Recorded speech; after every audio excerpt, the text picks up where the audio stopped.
Good evening, everyone, and welcome to our council meeting on September the 24th, 2025. I will now call on Tim Brubaker, Acting Regional Clerk, to call the roll.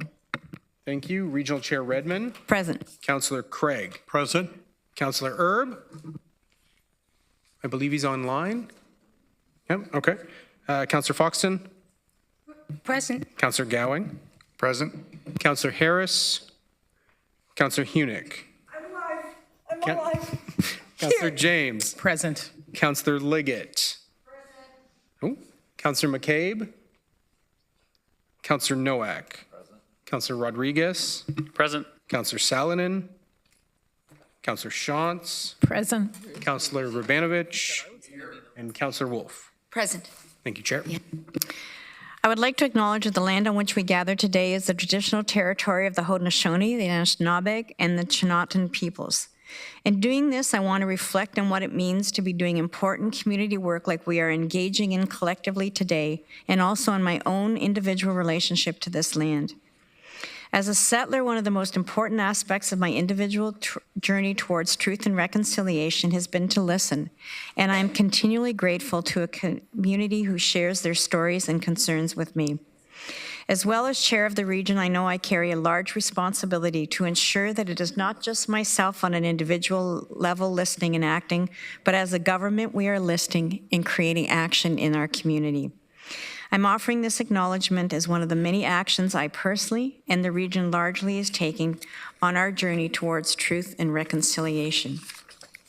We also acknowledge the enduring presence of the Indigenous people with whom we share this land today, their achievements and their contributions to our community. Colleagues, there are a few days of significance I would also like to recognize. Rosh Hashanah, the Jewish New Year, is September 22nd to 24th, and is a time for reflection, renewal, and hope. It is observed with prayers, festive meals, and the sounding of the shofar. So we wish our Jewish neighbors and friends well. Gender Equity Week is this week, September 21st to 22nd, which raises awareness about the ongoing efforts to achieve gender equality in Canada, offering a chance to reflect on the progress made and the work still needed to eliminate gender-based discrimination.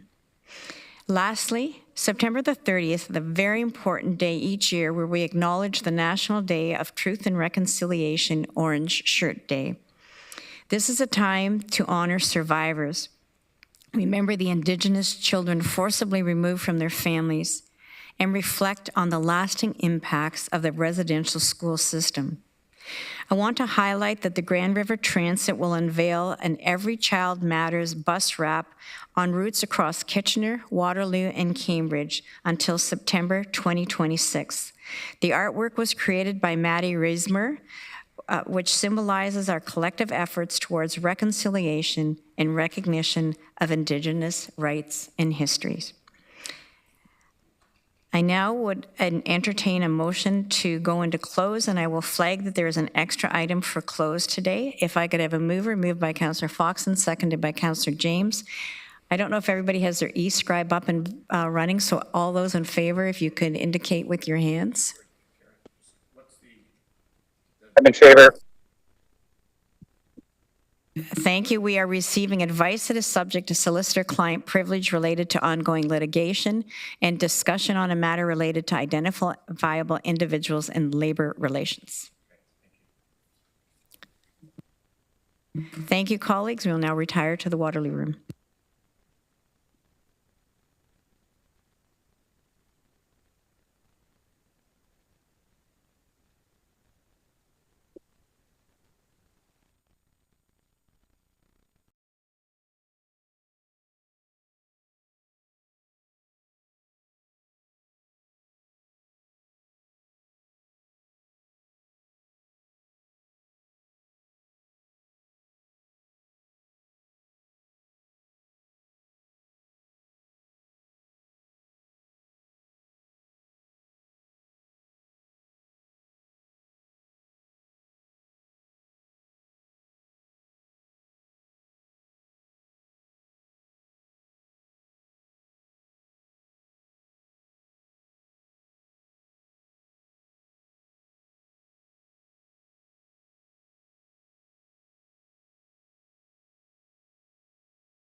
Colleagues, I'd like to reconvene in open session, and I will entertain a motion to reconvene in open session. If I can have a mover.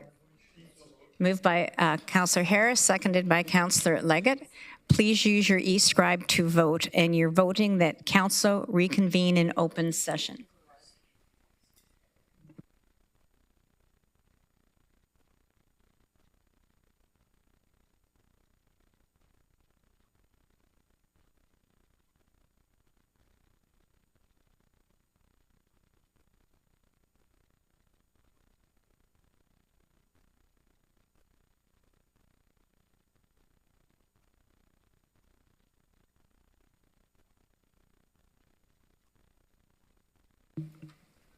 Colleagues, that is carried. Are there any declarations of pecuniary interest under the Municipal Conflict of Interest Act? Seeing none, we have no petitions, no presentations. We will now proceed to delegations as listed on the agenda. And I'd like to remind all delegations of some guidelines for participation. If you're attending in person, please proceed to the podium when you're called upon to speak. You will have 5 minutes to speak if you registered before the deadline and 3 if you registered afterward. Additionally, some general reminders. If you conduct yourself in any of the following manners, it will result in immediate removal from the meeting. Interrupting councillors, staff, or other delegations. Derogatory statements about councillors, staff, or others. Turning your camera on at inappropriate times, or hate speech or defamatory comments. One last reminder for delegations, please do not take offense if following your presentation you receive no questions from council. This is council's time to really listen and reflect upon the opinions and ideas shared with us from our community members. And a quick reminder to members of the audience, you are asked to maintain order. This means you may not address council without the permission of the chair, interrupt anyone, disrupt the meeting with unreasonable noise or vocal expressions such as applause, booing, or cheering, and display signs or posters. With that, our first delegation is Patrick Gilbride, Executive Director, REAP Green Solutions. Welcome, Patrick. You have 5 minutes and the podium is yours.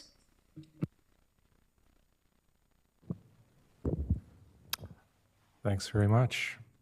I'm going to stick to my script because I have it right down to 5 minutes exactly. So good evening, Chair Redmond, councillors and staff. I'm pleased to be here this evening to share with you our most recent impact report. Next slide, please. This year marks a special milestone for us. It's our 25th year of reporting to the community, which represents an entire generation's worth of impact. It's all the more important since we know that the decisions that we make today will resonate for many generations to come. Next, please.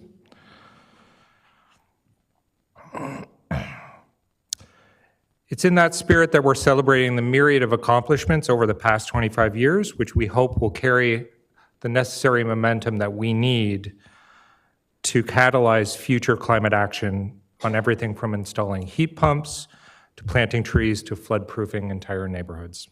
Next, please. Jamie is a great example of someone looking to make the energy transition. By installing a hybrid heat pump system, Jamie is migrating his family's energy away from gas to electricity. But with the recent cancellation of the federal carbon tax, he chose wisely to offset his electrical bill by installing solar panels at the same time. We are finding that that is becoming a more and more common retrofit to install along with heat pumps together. Next, please. Between 2023 and 2024, over half of the heat pumps installed in Ontario homes were undersized. Many contractors don't have the information they need at the time of installation in order to make an informed recommendation, which often leads to a one-size-fits-all scenario. With a little extra work, when we go out for a home energy evaluation, we analyze a home's HVAC capacity and the electrical load requirements so that we can provide a precise specifications in order to right-size the heat pump for a home. Next, please. The wildfires that we've experienced in Canada across the summer are a stark reminder of the need to adapt to our extreme weather reality. Through our Healthy Yards programs, we work with homeowners to use nature as a way to make our neighborhoods more resilient to the risk of flooding. Water quality is also of particular importance in our community as we draw 80% of our drinking water from groundwater. So we work with the region to deliver a program where we educate property managers how to reduce their salt use for winter maintenance. Next, please. Our popular backyard tree planting program continued in Cambridge, Waterloo, Kitchener, and in Guelph. And we also offered a limited number of consultations to Woolwich residents, thanks to the Region of Waterloo's Community Environment Fund this year. We recognize the importance of the many benefits that trees provide and that they should be shared equitably throughout the community. So we launched the pilot phase of the Community Canopy Program in the Chandler-Mowat neighborhood of Kitchener. And this pilot represented opportunities to work with residents to determine where they needed trees the most. Replanted trees in people's yards at low or no cost, and the city, in parallel, planted trees in boulevards, parks, and other public spaces, which we know over time will help to transform the neighborhood. This program has since expanded into several other lower canopy neighborhoods in Kitchener and has just started in a new neighborhood over the summer in Cambridge as well. Next, please. Our native tree You have nursery. 1 minute remaining. Okay, on the home stretch. Our native tree nursery is now producing 10,000 saplings per year, all grown from locally collected seed. Starting this fall, inspired by Trees for Woolwich, we are teaming up with the Region of Waterloo and the townships of Wellesley and Wilmot to expand the roadside tree planting program. The funding we secured from FCM will help to plant 9,000 trees along rural roadsides over the next 2 years. Next, please. We co-lead Climate Action WR with Sustainable Waterloo Region in partnership with all of our area municipalities. And most recently, we launched the With You We Can campaign to connect people and provide an on-ramp with local resources on how to start their sustainability journey. As an aside, we also have our first ever Waterloo Region Climate Fest this Sunday, so we hope to see some of you there. Next, please. In the interest of time, I won't go into our financials except to say this was a deficit year for us. Because of the federal grant programs, we suffer from a boom and bust cycle, and this was definitely a bust year for us, which is why we invested our retained earnings in things like the heat pump price sizing service. Next, please. And that's all the more reason, perfect segue to say thank you to the region and all of the core funders that you see up on the slide there, as well as the many partnerships we have from the people around the Horseshoe and the community at large, because those are what provide the stability that we need to weather these boom and bust cycles. And bear with me, I do want to thank some regional staff that we get to work with on an everyday basis, specifically Dan Mahar, Nicole Haynes, Amy White, Megan Eastwood, Caitlin Tozer, Bryden Rayner, Eric Thuss, Alyssa Roth, David Pressey, Stephanie Shiflett, and Colleen Brown, among others. Thank you. I'm happy to entertain any questions. Thank you very much, Patrick. And you know, we often refer to our amazingly professional staff as staff, so it's nice to hear them have individual shout-outs too. Councillor Salonen. Thank you for being here, and thank you very much for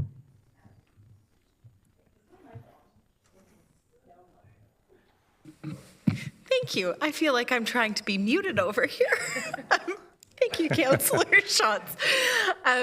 Really great work that you guys are doing. Especially excited about the tree nursery work. But I was just curious, in the canopy work that you were talking about, the tree canopy work, you'd mentioned Guelph. I was curious kind of when you then mentioned all of your core partners or the Region of Waterloo entities. Not that I don't want our neighboring Guelph to benefit from your work, but just wondering more what that relationship is and if maybe resources could be utilized better within. Yeah, if you saw the pie chart, our relationship with Guelph is essentially a contract. So we contract with them to deliver the backyard tree planting program, for example. We also run a rain garden rebate program with City of Guelph. But that's essentially, we work with their stormwater department, and that's fee for service for us, yeah. So they're Great. not, the ones that you saw on the slide are core funders that contribute to our bottom line, so. That's great. Thank you. Councillor McCabe. Thank you, and thank you, Patrick, for the work that you and your team are doing. We know it's needed more than ever, so thanks for continuing for your leadership in this respect. I'm just curious, do you still run the home energy audit program as well? Could you, like, is that still part of? Yep, part of so the we do program? offer EnerGuide home evaluations. It's a real patchwork in terms of different rebates available, but we do offer it for individuals who are looking to improve their energy efficiency, and there may or may not, depending on your jurisdiction, be some rebates available. I could go on, but there's a lot of people here, so. There's a lot of people here, so you should go on. Give yourself a commercial. Okay, go ahead. Well, no, it's just that those home energy evaluations, they are sort of our bread and butter. I know in the city of Kitchener, not everybody qualifies because there's partnerships with Enbridge to provide some rebates for homeowners that Kitchener Utilities customers don't have available to them. But Kitchener Utilities does subsidize our home energy evaluations, and so on and so on, yeah. Okay, great. Thank you so much. Thanks for clarifying that. Councillor Foxton. Thank you, and through you, Chair. So, wonderful work, and I've always thought NEPA's done a great job. I wish I'd known about the solar panel when I bought the heat pump, because it does increase your hydro bill significantly. So we haven't found much of a savings yet because it just switched it to bills. But I'll talk to my husband about about the solar panel. Why not trees in North Dumfries? So we're hoping that roadside planting program is the start. We know that there's lots of opportunity. We've done some work. Our focus right now is on regional roads because that's But we have a lot of regional roads in North Dumfries. yeah. So we're certainly happy to talk to North Dumfries staff. We're interested to expand that program. Thank you. Thank you, Patrick. I have no further questions, but thank you for helping transform our community. Very often, sort of one household at a time makes a huge difference, so thank you. Thank you. Our next delegation is Devon Sisak, Barrier-Free Cambridge. Devon, welcome. You have the podium and you have 5 minutes.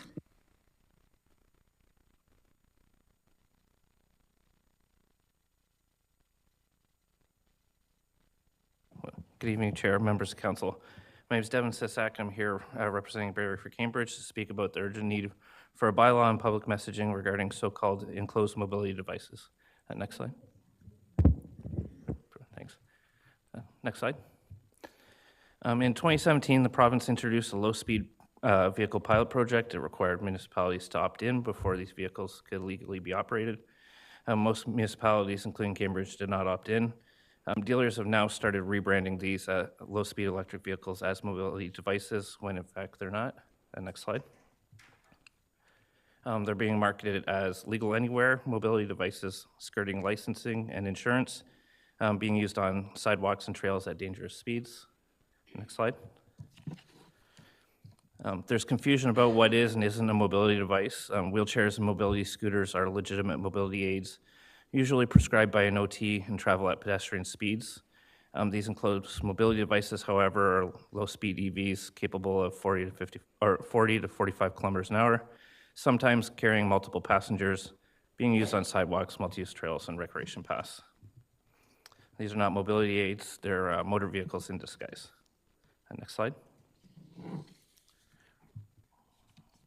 There are already weather protection options for mobility scooters.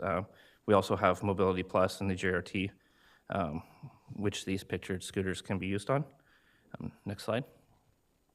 The safety risks are significant. A 40-kilometer-hour vehicular collision with a pedestrian can be catastrophic. There are already programs in place across the region to lower speeds to 30 kilometers an hour because of this data.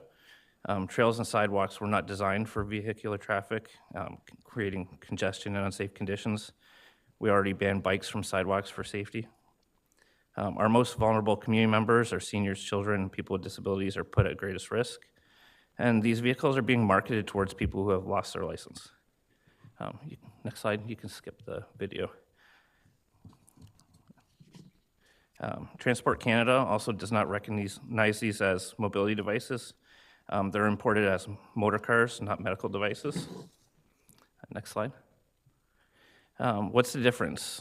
There is no physical difference, but the enclosed mobility devices are being used unlicensed and uninsured. A disability sticker does not make it a mobility device.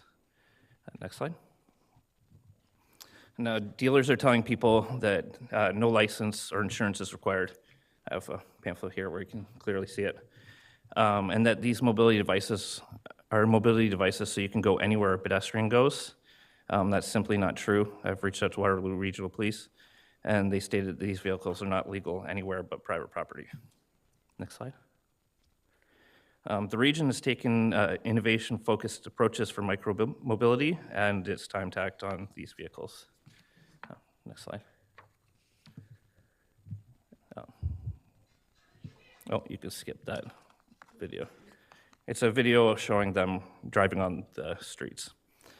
So we need to act before this loophole becomes a bigger problem. We need clear regulation, establish clear bylaws that prohibit the use of these vehicles on sidewalks, trails, and public roads. Clear messaging, we need to post signage outside of retail stores and issue public communications so that residents are not misled into wasting thousands of dollars on something that they cannot use legally. We need to send a unified message that these are not mobility aids. They're unlicensed, low-speed vehicles. Next slide. Thank you for your time. We have an opportunity to lead with clarity, enforceable rules, and strong messaging to keep our roads, sidewalks, and trails safe for everyone. Thank you. Thank you very much. That was a record finish, and we do have some questions. Councillor Wolf. Through you, Madam Chair, and thank you, Devin, for bringing this to our attention and coming from Cambridge. Yes.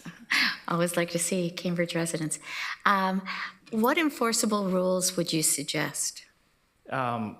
Clear bylaws. Right now, they're kind of vague on what can and can't be used on the sidewalks. So people don't really know. And when you go into these stores and have conversations, I've gone a couple times, I think they're probably sick of me now, and tried to get their information on where they're finding what they're telling people. There's not really cut and dry information for people to make decisions based on. Okay, so when they're imported, there's obviously clear definitions, yeah, right? So the harmonized system number that they're imported on classifies them as a motor vehicle or a vehicle for transport of people. And mobility devices like power wheelchairs, mobility scooters, and that, they have a separate harmonized system number that makes them duty-free and zero-rated for tax. Okay, thank you. I guess maybe later questions to our legal. Thank you. I'll come back to you, Councillor Wolf. Councillor Hunick. Through the chair, thank you, Devin, for coming today. Thank you for alerting council to the loopholes with some of these interestingly designed mobility devices / mini vehicles. I was surprised to learn that some of the speeds can go up to 45 kilometers an hour. In parts of our region, that is over and above the speed limit for the cars that we have. And so I'm just wondering, are these devices, regardless of their label, are they required to adhere to like the speed limit even? Right now, there's really no rules. If they were a low-speed vehicle and the municipality opted into the pilot project, there is a cap at the speed that they can go. I believe it's 40 kilometers an hour, but they're supposed to be on roads, and they would have to be licensed and insured. Okay, and how are they powered? Are they powered by gas or by battery or? They're battery powered. Okay, thank you. Councillor Foxton. Thank you, and through you, Chair. So we have one in our township. It does have a mobility sticker on it, and therefore we cannot question, my bylaw told us we can't question their mobility sticker because they have it. I don't know if it originally came with one or not. They do drive on the sidewalks. I've had complaints from mothers with strollers or seniors because they have to sort of dive onto someone's driveway or grass to let this go. So WRPS said it wasn't allowed? Is that what you said? Yeah, they said they're not allowed on the roads, and then because Cambridge's bylaws specify wheelbases on sidewalks and stuff like that, they're not allowed on the sidewalks. So But that's, as far as the stickers go, I bought this on Amazon. yeah, so that's, you said Cambridge's bylaw. I may reach out to you, Mayor Liggett, to get that. The brochure that you have, can I have a copy of that? Yep, Do you have another one, or can you tell me where to get one? I got it at Easy Rides in the Cambridge Center Mall. Okay, thank you so much. Councillor Wolf, did you have a question of staff?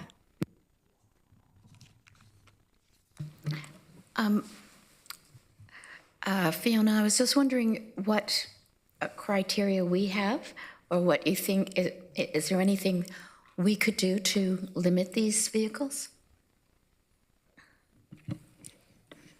Through you, Chair. If I may, Commissioner Spooner, his team has been looking into this and looking at the specifications of these vehicles, and I think he can answer your question. Yeah, through you, Chair. Thank you, Devin, for this delegation, and others appreciate the support and challenge. Council, what we've seen so far looking through regional and city bylaws is that we do not have sufficient clarity on enclosed mobility device permissions in our network.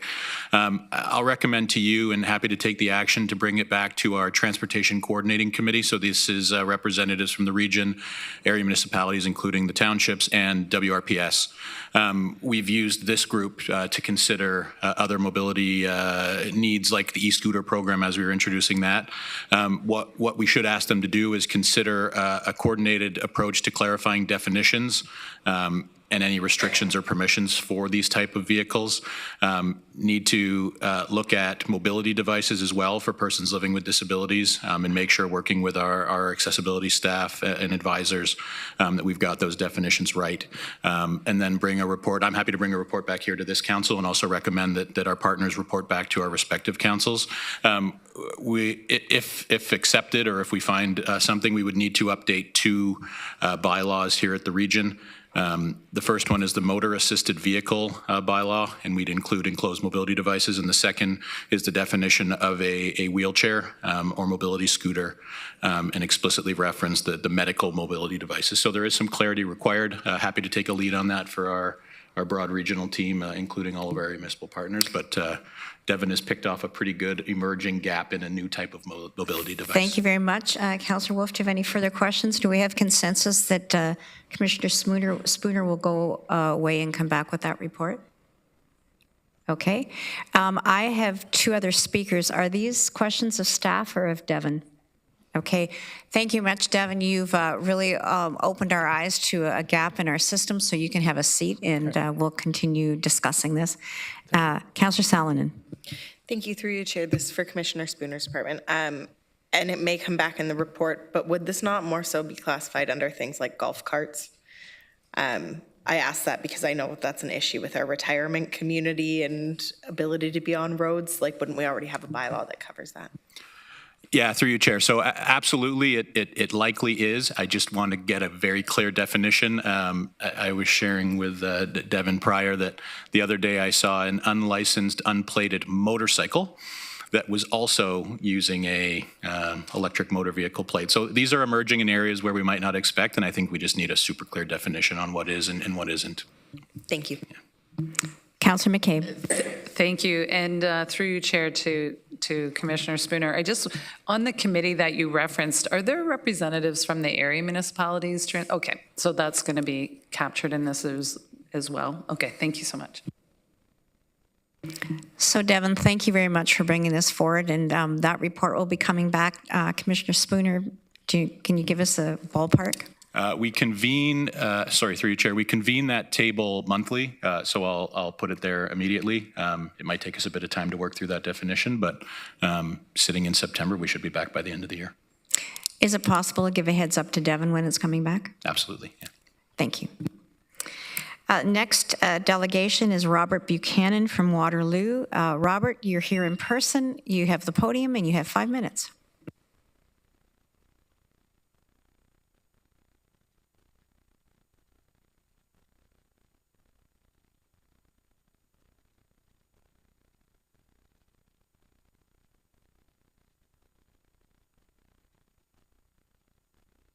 Thank you very much. I'd like to thank the chair and council for the opportunity to speak.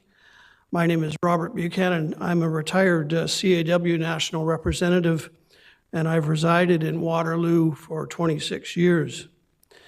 The issue I'd like to address with you tonight is about the late night work that's being done along boulevards. In my case, the boulevard is on University at Woolwich.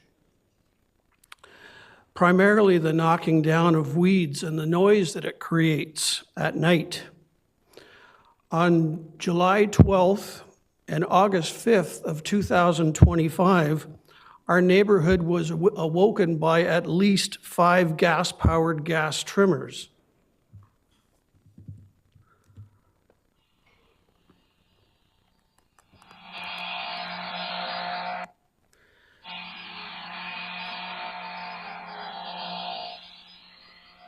That's just a few seconds of the 40 minutes that those trimmers operated out in back of my house, waking up our entire neighborhood and blasting into our bedrooms and the bedrooms of our neighbors at 12:30 at night and 1 o'clock at night. I ask you, would you like to be woken at night by that sort of racket? I don't think so. Upset the next day, I was upset, and the next day I contacted my ward councillor. I called the mayor of Waterloo, and I spoke to the manager of operations at Public Works Yard on Dearborn Court. I was informed of the following: that this was a joint initiative between the city and the region. It needed to be done to make the region look good, and it was done at that time for the safety concerns for the road workers, i.e. traffic. Again, this is at 1 o'clock in the morning. I agree that the weeds that grow along the boulevards are unsightly. I like to have a city that looks good. But I also agree it's paramount for workers to have a safe work environment. But that's not what's happening here. The safety of these workers, which I went and ventured out to twice, is not being protected. There's a truck that loosely follows 5 workers that's ahead of them. So cars are capable of turning into the lanes. There's no cones, there's no flags, there's nothing that stops, lane closures that stops. The trimmers are working on both sides of the boulevards. So while the truck may protect the trimmers that are working on the right side, the left side is left totally unguarded. I ask you, too, that when the boulevards are covered with grass during the day, when the traffic is highest, your employees are cutting those boulevards without any sort of protection at all. So the excuse that this is a safety issue doesn't seem to be washing very well to me. My main concern here is that it's being done at 12 o'clock and 1 o'clock at night. And I ask you, in addition to that, I ask you to consider the environmental impact. First of all, the pollution of these gas trimmers. Secondly, the noise pollution. And thirdly, how absolutely ineffective this is. They're cutting down the weeds. They're not killing them. You have less than a minute remaining. They're cutting down the weeds. They're not killing them. And they do this 2 or 3 times a year. Why not kill the weeds and do it once a year? There are sound environmental alternatives to destroying the weeds and maintaining that without having to wake a community at 1 o'clock in the morning. And I'm not the only one. Just check your Facebook page. When you post these, you'll see the criticisms that are on your Facebook page when these get posted. I'm asking council to please to talk to your public works, find alternatives to this noisy nighttime working. There are measures that can safely protect workers that are less intrusive to neighborhoods and much more environmentally sound. And thank you very much for your time. Appreciate Thank you. We have some questions, so don't go away. Not going anywhere. Councillor James. Thank you, through you, Chair. Thank you for coming in, Robert. How long did this go on for? Was it over a period of a few weeks? It happened twice, August 5th or July 12th and August 5th in my community, which is University of Woolwich. And the noise was 40 minutes long. I've just saw notice that it's going to happen again on the website. I'm not sure, they don't specify where, but. Okay, and I just have a clarification or question for staff following up. If there are any special parameters, like why this would be happening at that time of night, if there's special circumstances for staff. So Councillor James, I'm going to come back to you. Perfect, Okay. thank you. So these are questions of the delegation right now. Councillor Salonen. Thank you very much, Robert, for bringing this forward. You're probably going to tell me to come back to me. Mine was just asking if staff could bring back information on this for committee. Councillor Gowing, do you have a question of the delegation or staff? It's more of a comment and question to staff. So I will let you jump the line, and you can ask your question, and then I'll go to Councillor James and Salonen. Oh, me first, sorry. So knowing this and actually knowing one of the companies that, and just so you know, it is actually an outside sourced company that does it, landscaping company that does it, talking with them, they voiced their concern to me about the time of day as well.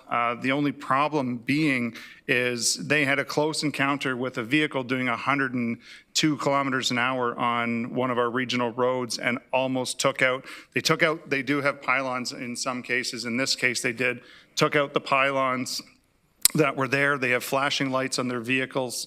So my question is what time of day is safe? Because if we are doing it overnight to eliminate the traffic, and they're still causing problems when they have this. So my question is do we have an idea of what is safe time to do this? Who would like to answer that? Madam Chair, could I just make a comment to that? No? Sure. Well, my point wasn't necessarily with the work. It's the time of the work. But also consider that there are much better alternatives than using gas-fed weed trimmers at 1 o'clock at night. In my patio, I used vinegar and apple cider vinegar to kill all the weeds. I haven't had a weed in my patio for 2 years. So Commissioner Spooner, did you want to respond to Councillor Gowing? Yeah, through you, Chair. Councillor, thank you for the question. And Councillor Salonen, hopefully I can save a report back here. Robert, thank you. I think, Council, what Robert's asking for is a practical solution, and I think, as you know, that's how I like to run our transportation business. Robert is right. Our current practice is vegetation is trimmed twice per year by contractors overnight, and there's a dual safety consideration in that. The first is that our team is working in the right-of-way, and we want to do that when there is reduced traffic. Councillor, appreciate that doesn't always result in the outcome we want. And the second one is we don't want to push any of the debris into the roadway at busy times. So there's kind of a dual. There's our team, and then there's also people traveling in the road. We do generate noise complaints. We have guided our contractors so far to minimize noise in the residential neighborhoods. But here's what we're doing next. We've got electric line trimmers are being tested right now. If it works out, next year's contract will require exclusive use of electric trimmers. trimmers, so we'll get rid of that diesel. But we do need to remain in the nighttime for traffic safety. That doesn't address the weeds. That addresses trimming them. So in terms of weed management, we've got a pilot planned in Cambridge. It'll look at mechanical removal, herbicide application, and sealing. We'll look at the results of that pilot, evaluate its effectiveness, and then we could consider a regional rollout, which would come back as a future report. So again, things that we're investigating: electric line trimmers, enhanced public communication when that maintenance work is going out, and also coordination with our municipal partners to improve the efficiency of when we are each doing that work in a neighborhood. Thank you. Councillor Gowing, that answers your concern? Okay, Councillor James. Yeah, it was sort of similar to Councillor Gowing's, just around the parameters for the time of day and why. And, you know, it's funny, we often we're not cutting enough, and now we have time of day. So they're happy to hear when that comes back from staff. Robert, all the questions are for staff, so if you want to sit down, thank you very much for your delegation. Thank you very much for your time. Councillor Salonen. Thank you, through you, Chair. And thank you very much for that information, Commissioner Spooner. I am going to throw back one reason why I did want to report back. In terms of looking at different options for what we put in those spaces, as well as, I mean, a weed is really an aesthetic decision as to why a plant is deemed a weed, not that it actually has a function different than any other plant. Not to say that we need them, because I get that aesthetically we are used to English-style manicured lawns in this country, but perhaps looking at something like wildflower planting or some other thing that could also have an environmental and ecological benefit, I would love to see if staff could bring back some ideas on that. Yeah, through you, Chair. Councillor Salonen, we are right now in the early stages of an urban forestry management plan that doesn't exactly sound like it would address this, but it's actually a bit broader, and it's our green infrastructure plan. We're starting with an inventory of what we've got now, which is in the regional right-of-way at regional facilities that are managed, as well as we have some forested areas. So absolutely, you've got the approach. I would prefer to have something that stays green, looks great, doesn't grow, and that we don't have to get after twice a year. So exploring that now. Thank you. I believe those are plastic plants. Councillor Erb. Thank you. And nothing but expecting Commissioner Spooner to be on top of this with some suggestions. I think I've heard one of the other issues of doing it at night is with the weed eaters, it picks up stones and dust and it hits the cars. And there were complaints when we were doing it in the daytime of these actually denting cars. And so the decision was made to do it at nighttime because of that potential damage. I believe that was a statement, so thank you, Councillor Erb. Thank you, colleagues, and thank you all the delegations that came in with thoughtful topics tonight. Colleagues, we're now going to deal with the minutes of the previous meetings. I need a motion to move all the items 9.1 to 9.8. Moved by Councillor Harris, seconded by Councillor Rodriguez. Please use your e-scribe to vote.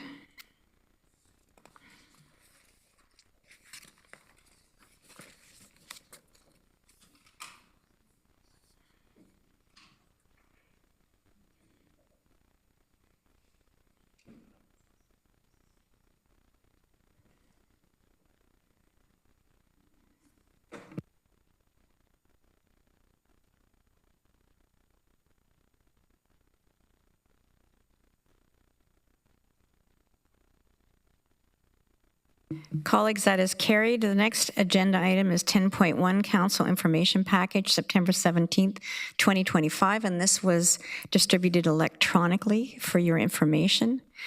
I now would entertain a motion to go into Committee of the Whole to consider reports. If I could have a mover, moved by Councillor Nowak, seconded by Councillor Shantz. Please use your e-scribe to vote, and you're voting that Council go into the Committee of the Whole to consider reports.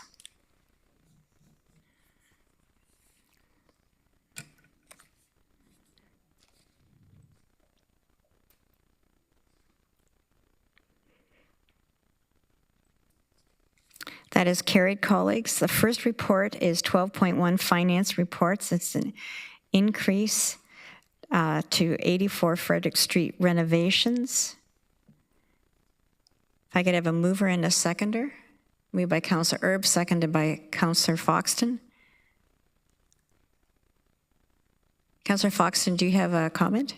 Yeah, I do. I was reading through this because I was concerned that we've increased this project, I think, 4 times or 5 times. Did we not check the building first? Like, I mean, I was talking to my CAO and I said, wouldn't you check the roof to make sure whether it needed work or not? And yet, I think it mentions 3 times that the roof had to be done. And I really question why we didn't. Did we do our due diligence at the beginning?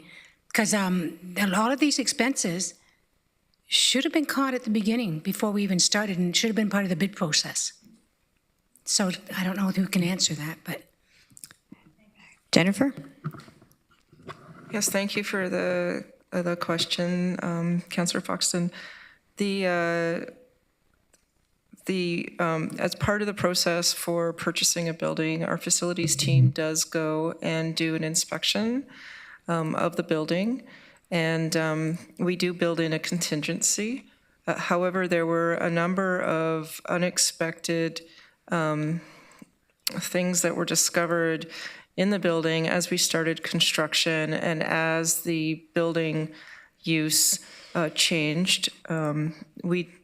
It was purchased for as a shelter, and then we were asked to put a warming center in it. So we worked on that, and then as time went on and the needs of housing, which Commissioner Sweeney may want to elaborate on if he wishes, changed, and due to that we had to do more work in parts of the building that we didn't expect to in the first initial inspection. Councillor Foxton? Okay. Councillor Gowing? Through you, Chair, that was one of the actual questions that I had reading through the progress, and after talking with Commissioner Rose, right? Thank you. Still getting used to the names. She answered that for this specific site. One of my next questions are with the onboarding that I have been doing in the last 4 weeks. I have been going out to different buildings that we own. Example 99 Regina. It seems to me to be pretty empty. I know that we do have some people working from home, and that got me thinking, do we have specifically a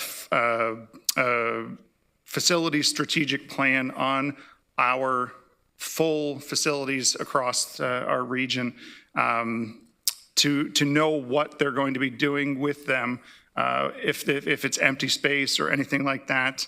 I know there is the asset management plan. I've read through that. It doesn't tell me what the uses are. It just tells me that there is upgrades that need to be done on these facilities, but I'm just wondering if we are going to look at a facilities specific strategic plan. Commissioner Rose. Yes, thank you for the question, Councillor Gowing. So before the pandemic, when there was, everyone was in the office 5 days a week, the facilities team did have a comprehensive plan that they brought to council. Well, I'm not sure about the bring to council part. I wasn't here, but anyways, I did see that they had a comprehensive plan that identified that we would need, based on the growth projections for staff, based on conversations with all of the program areas, that we would need quite a bit more space to accommodate staff. And the intention was to build another building to accommodate staff, which I believe was at that time in 2019 about $80 million. So since the pandemic, and we've been working in a hybrid work environment in the last couple of years with a 2-day in office, we have enough space for all staff now, even the ones that have been hired throughout the pandemic, to have a space to work when they come into the building. With the 3-day-a-week that we are starting to in December, we are working with our program areas right now to look at all of the space we need in order to accommodate all of the staff. We believe right now that we do have enough space to accommodate all staff 3 days a week. However, after that, we will need to, after that has been implemented, we will need to work on understanding if we do need more space or not. And out of that, we'll then have to speak to program areas about what the future looks like, and then start looking at developing a facilities plan to accommodate staff. With respect to other buildings, our satellite areas for water, wastewater, transit, paramedics, et cetera, those buildings are identified and locations are identified by the program areas themselves. And we work with them from a facilities perspective to house the individual program needs with respect to that work. So last month, I believe it was the paramedics strategy that came forward, and they've identified areas that they would need paramedics facilities, and we will be working with them to identify possible properties that could accommodate that. Councillor Gowing, does that answer your question? It does. I'm actually looking forward to that report. Thank you. So colleagues, I see no further questions, so it's been moved and seconded that the Regional Municipality of Waterloo take the following action with respect to 84 Frederick Street and renovations as set out in a report dated September 24th, 2025. So I'd ask you to use your e-scribe to cast your ballot.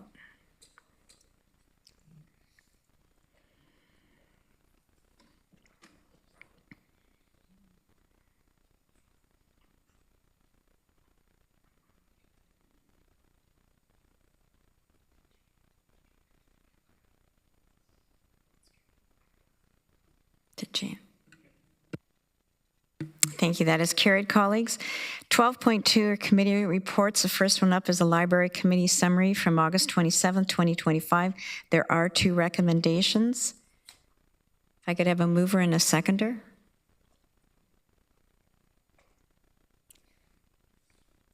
Moved by Councillor Gowing, seconded by Councillor Wolf. Please use your e-scribe to vote.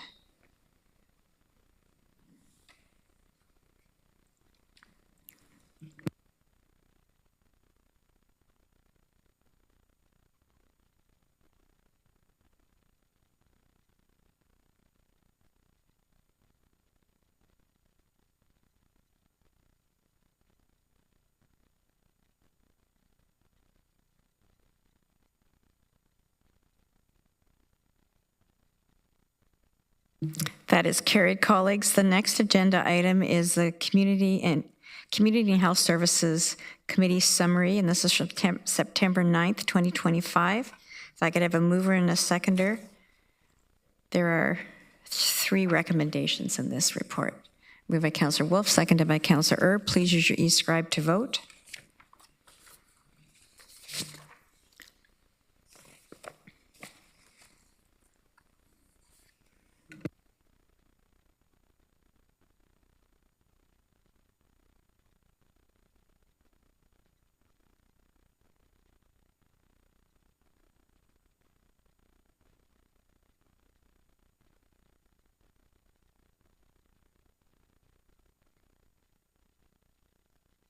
That is carried, colleagues.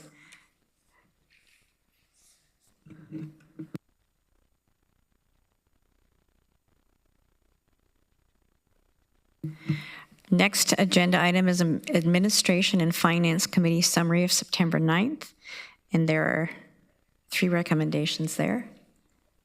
If I could have a mover. Moved by Councillor Hunick, seconded by Councillor Gowing.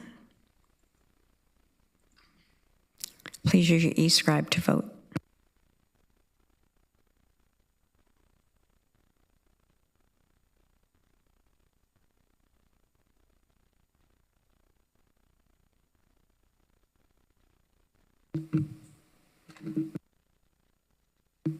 Thank you, colleagues. 12.2.4, closed committee report, September the 9th, 2025. If I could have a mover and a seconder. Moved by Councillor Wolf, seconded by Councillor Rodriguez. Please use your e-scribe to vote.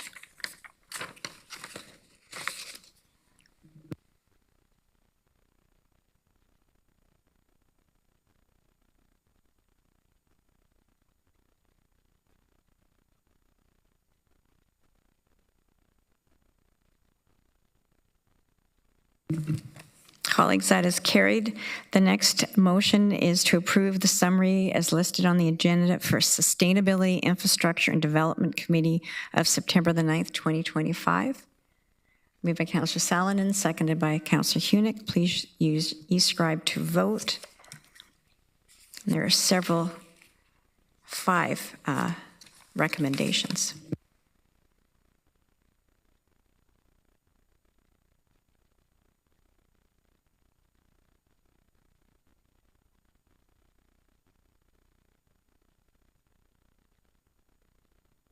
Colleagues, that is carried. It is now time for our Board of Health update, and I would like to welcome and call on Dr. Rabia Bana, Associate Medical Officer of Health, to provide Board of Health update. Welcome. Thank you, Chair Redmond, and good evening, members of Council. Thank you for this opportunity to present a Board of Health update about preparations for the upcoming fall respiratory season. As we enter into the fall and winter months, we anticipate an annual rise in cases of influenza, COVID-19, and respiratory syncytial virus, more commonly known as RSV. Vaccination is the best way to reduce your risk of serious illness. The Ministry of Health recently announced that immunizations for high-risk and priority groups will begin in phases. COVID-19 vaccines will be available starting this week, the week of September 22nd, and flu vaccines will be available starting the week of September 29th. High-risk and priority groups include residents and staff in long-term care homes, retirement homes, and other congregate settings, individuals aged 6 months and older who are immunocompromised, children 6 months to 4 years of age, pregnant individuals, and individuals in or from First Nations, Métis, or Inuit communities. If you are not sure if you fall into a high-risk group, please check the public health website or contact your family physician. With regards to RSV, Ontario residents aged 60 to 74 who meet certain high-risk criteria or live in specific higher risk settings, as well as those aged 75 and older, are eligible to receive RSV vaccines as part of the province's recent expansion to the adult RSV prevention program. Starting October 1st, eligible newborns and infants up to 8 months of age in their first RSV season and high-risk children up to 24 months of age in their second RSV season can receive the Beyfortus immunization for RSV. Pregnant individuals also have the option to receive the RSV vaccine Abrysvo, which can help protect infants at birth. For the general public, flu and COVID-19 vaccines will be available at participating pharmacies and doctor and nurse practitioner offices starting October 27th. Appointments will be available at public health clinics for children 5 years of age and younger who do not have an Ontario Health Card or a family physician. Adults over 75 years of age who do not have a physician can also book an appointment for RSV on public health website. More information will be posted on the Region of Waterloo Public Health website. As a reminder, if you are experiencing symptoms of respiratory illness, you should stay home, practice good hand hygiene by washing hands and using sanitizer, cover your mouth when you cough or sneeze, consider wearing a tight-fitting, well-constructed mask in indoor public settings, and especially around anyone at higher risk of infection. Do not visit people who are at higher risk of complications from respiratory illnesses, such as people in hospitals, retirement or long-term care homes, seniors or those who may be immunocompromised, and seek medical attention if you experience severe or worsening symptoms.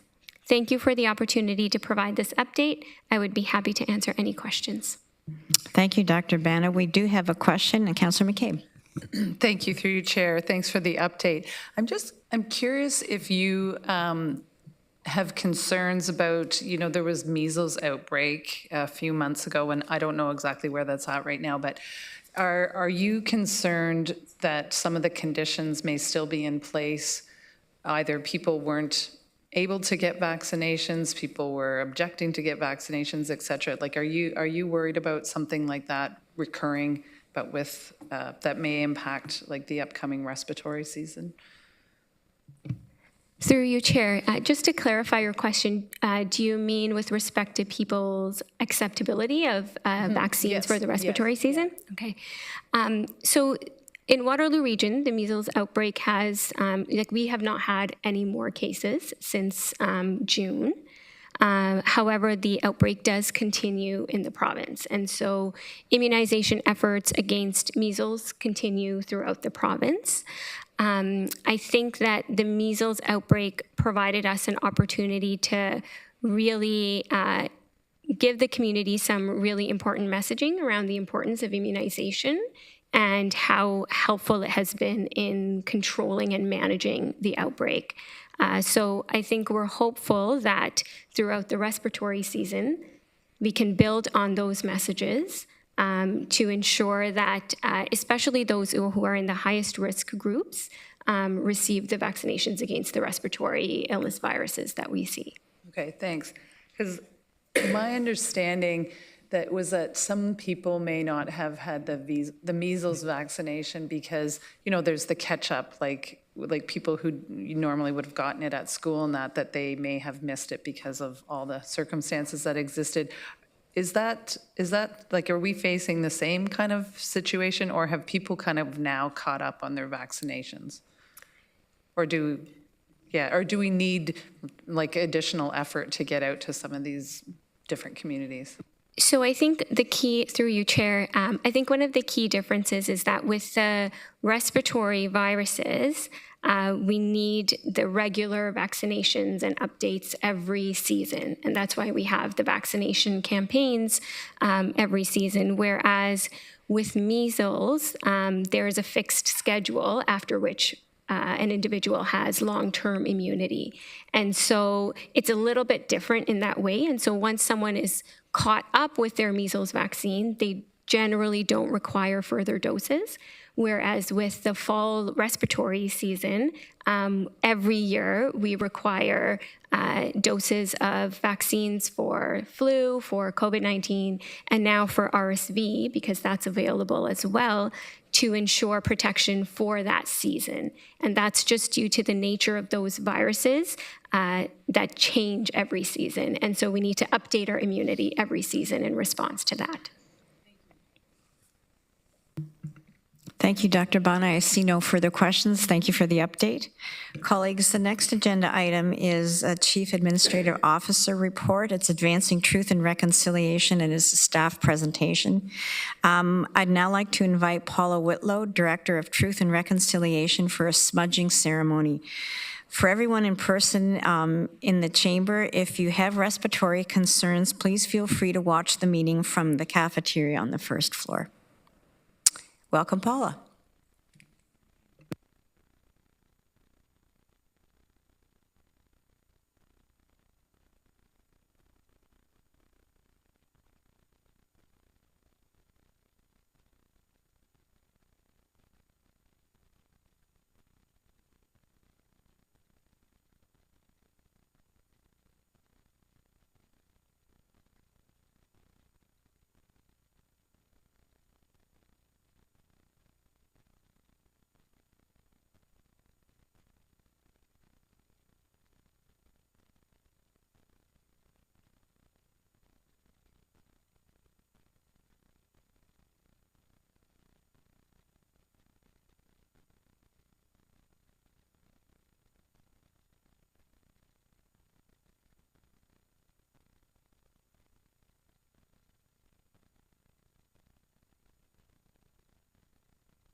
Would you like us to approach you if we want to smudge?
Jimmy Gwitch.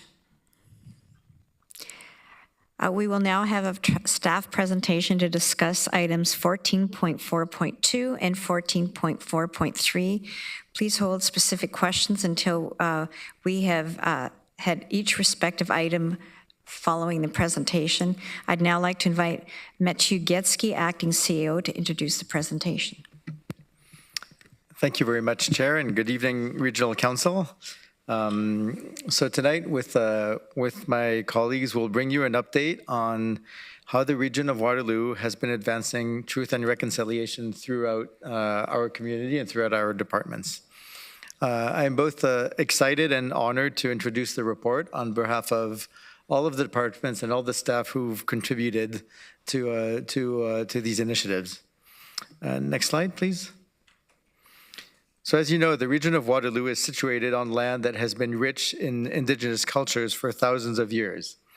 In honor of our responsibilities and obligations as treaty people, the region of Waterloo upholds the Truro Wampum Treaty and its principles of friendship, peace between peoples, and coexistence without interference. This involves taking intentional actions to support truth-telling, safety, healing, and reconciliation, and honoring the enduring presence and traditional knowledge of the Anishinaabe, Haudenosaunee, and Chinantan peoples in all the work that we do and the services that we provide. So tonight we will share how the region has committed to implementing initiatives, a large number of initiatives to support truth and reconciliation calls to action. And tonight we thought it was a good time as we mark the 10th anniversary of the Commission's report. So the actions that we'll talk about and that are described in the reports cover, they support, they protect, and they celebrate Indigenous languages, histories, and cultures. We're also, there's also initiatives regarding the creation of culturally safe spaces in regional facilities and elsewhere, and collaborating on the delivery of culturally informed and safe services for Indigenous peoples who live in the region and beyond. So the update that we're sharing tonight is coming through the form of two reports, and this presentation will cover both. The first one is really a recap of the region of Waterloo actions on truth and reconciliation, and the second one is a more detailed presentation on a significant landscape initiative at the region of Waterloo Airport. Next slide. So before we go into the details, just we wanted to go through the meaning of reconciliation. And as we are guided by our strategic plan of growing with care, we have been collaborating and continue to collaborate with numerous Indigenous and community partners to implement initiatives that support truth-telling, safety, healing, and reconciliation. It's an integral part of the strategic plan that was launched in 2023 with your approval, and which gave a framework that was grounded in Indigenous teachings and prioritized the delivery of equitable services and opportunities, and the building of the delivery of services that are culturally safe and appropriate. Together, these frameworks and plans guide the organization on our evolving journey to uphold the United Nations Declaration on the Rights of Indigenous Peoples, as well as the Truth and Reconciliation Commission of Canada calls to action. And we're following the 4 R's of Indigenous education that are respect, relevance, reciprocity, and responsibility, as a framework that fosters meaningful relationships and ensures culturally appropriate educational practices for Indigenous learners.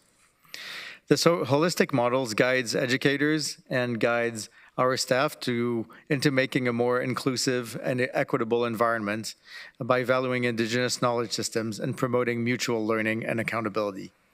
And I'll pass it to Paula to describe, go into a little bit more detail and illustrate some of the key actions that have been undertaken. Now, Matthew. Next slide, please. Now I'll provide an overview of the first report, Region of Waterloo's Actions Towards Truth and Reconciliation.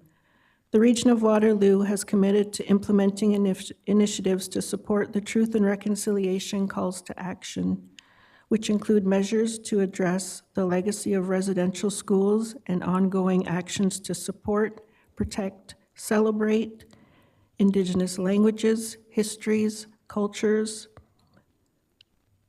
and culturally safe spaces in the regional facilities, as well as deliver culturally informed and safe services for Indigenous peoples.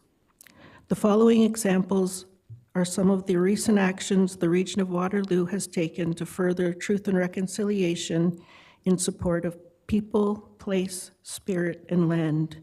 Next slide, please. Delivering culturally safe programs and services, the Region of Waterloo is committed to collaborating with Indigenous community members and organizations to design services and programs that reflect Indigenous cultures, knowledge, and wisdom. Building services that are safe, culturally appropriate, inclusive, and empowering for Indigenous people is an integral step to reconciliation.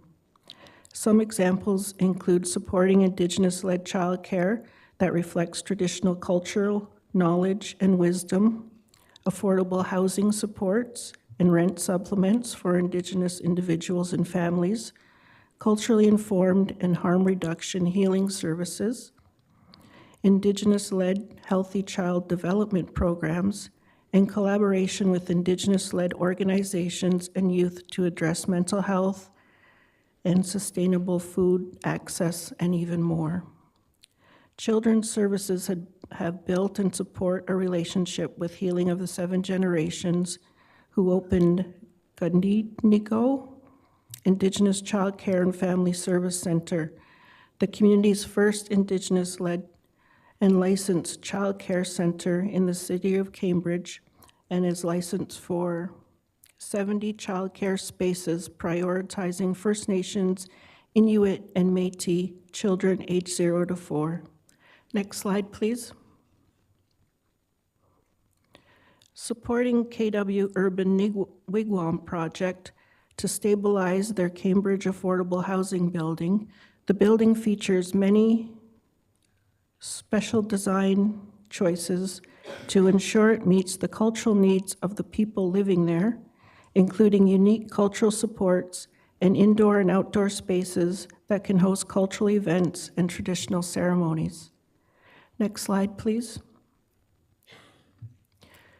The Region of Waterloo provides the Community Capacity Building Fund, which offers funding directly to organizations led by and serving First Nations, Inuit, Métis, African, Caribbean, and Black identifying and racialized communities who are disproportionately affected by systemic inequities.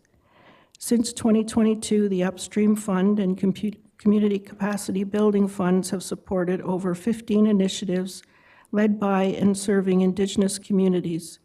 These initiatives include and are not limited to food sovereignty for urban Indigenous community members, culturally based healing and wellness programs for Indigenous peoples, and enhancing services for two-spirited and queer Indigenous communities.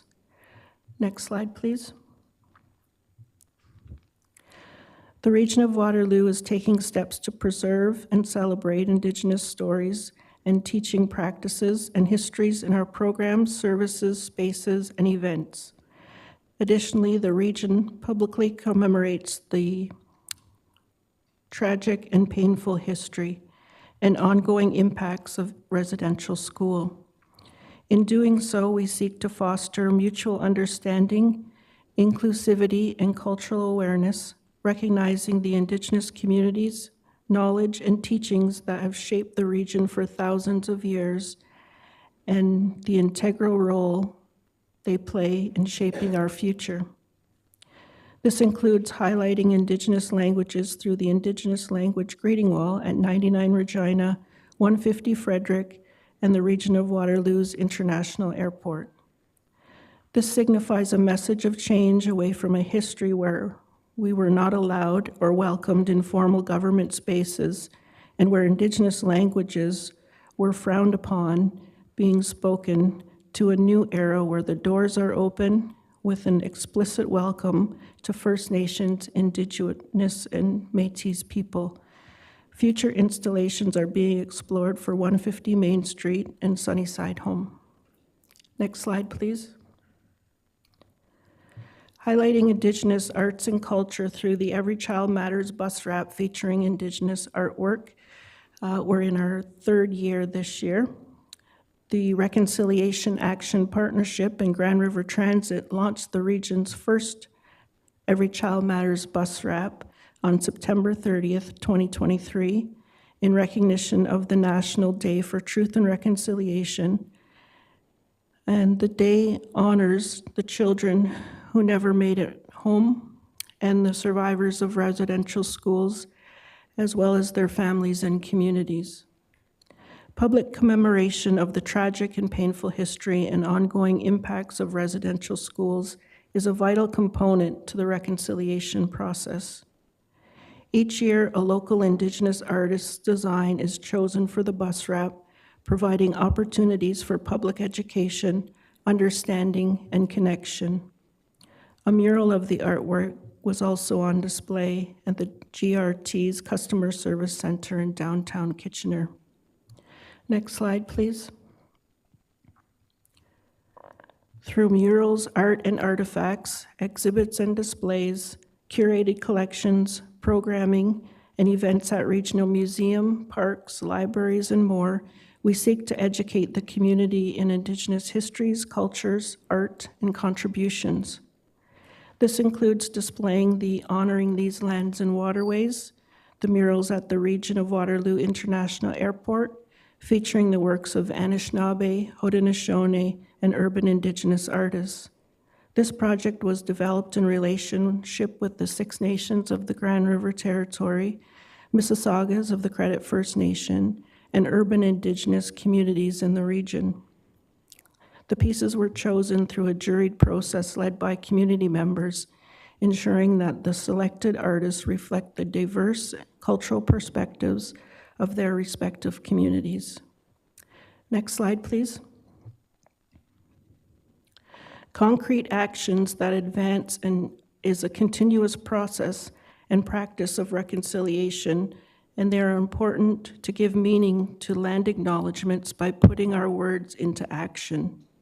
This includes meaningful consultation with treaty partners and Indigenous communities as we steward the land and natural environment and increase access to culturally safe spaces for Indigenous residents.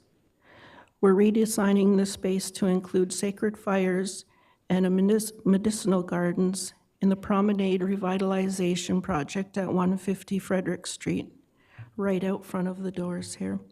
This redesign will ensure the community has access to and feels welcomed in a space that allows for gathering, connecting, and ceremony. The Reconciliation Action Partnership, along with Kitchener Park staff and the City of Waterloo, are exploring integrating sacred fire spaces across all our parks in the region. Creating a shared space agreement at the Ken Sealing Waterloo Regional Museum with Crochet Lodge as an Indigenous healing center has also been very successful. I think I missed a slide, no? Okay. I'm now going to hand it over to my friend Eric Tincombe to carry on the rest.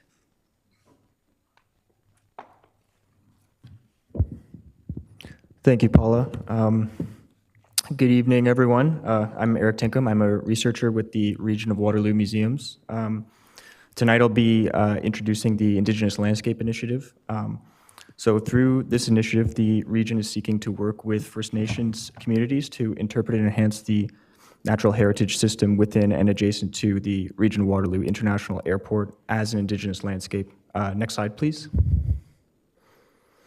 So what we're proposing is a new publicly accessible natural area and outdoor Indigenous space at the airport that we're hoping to co-steward with Indigenous partners. And this natural area will feature trails and interpretation of the archaeology and ecology of the area. Next slide, please.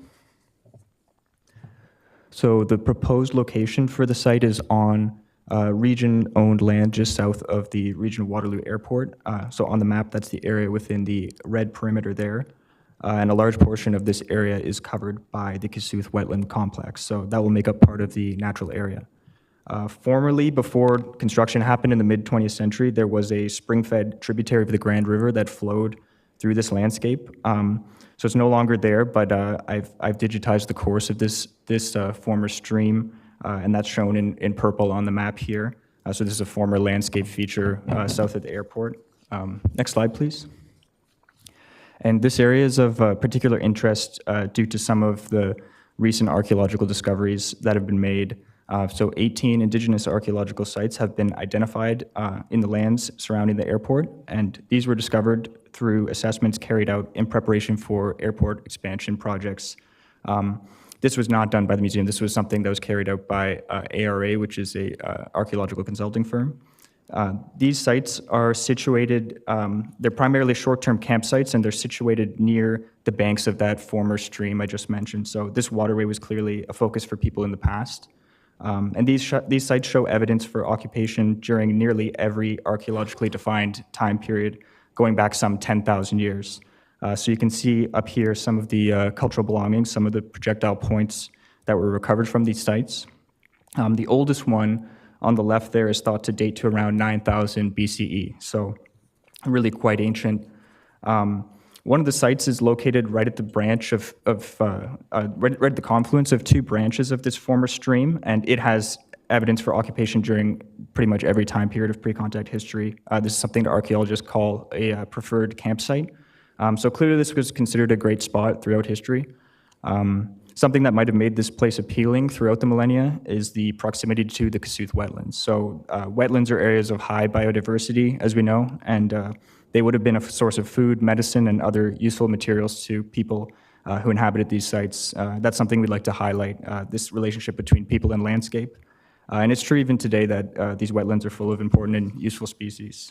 Next slide, please. There's even evidence of long-distance travel and trade occurring at these sites. So one of the projectile points that was recovered from these sites, it dates to 400 to 100 BCE. And this was made from a material that's quarried in central Ohio, so over 400 kilometers away.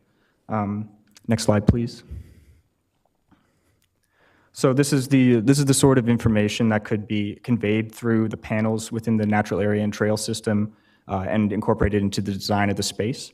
So really, this is an opportunity to highlight some of the region's Indigenous history. So there are actually over 1,000 Indigenous archaeological sites that have been discovered in the region, but it's something that's not really commemorated or communicated to the same degree as the region's Euro-Canadian history.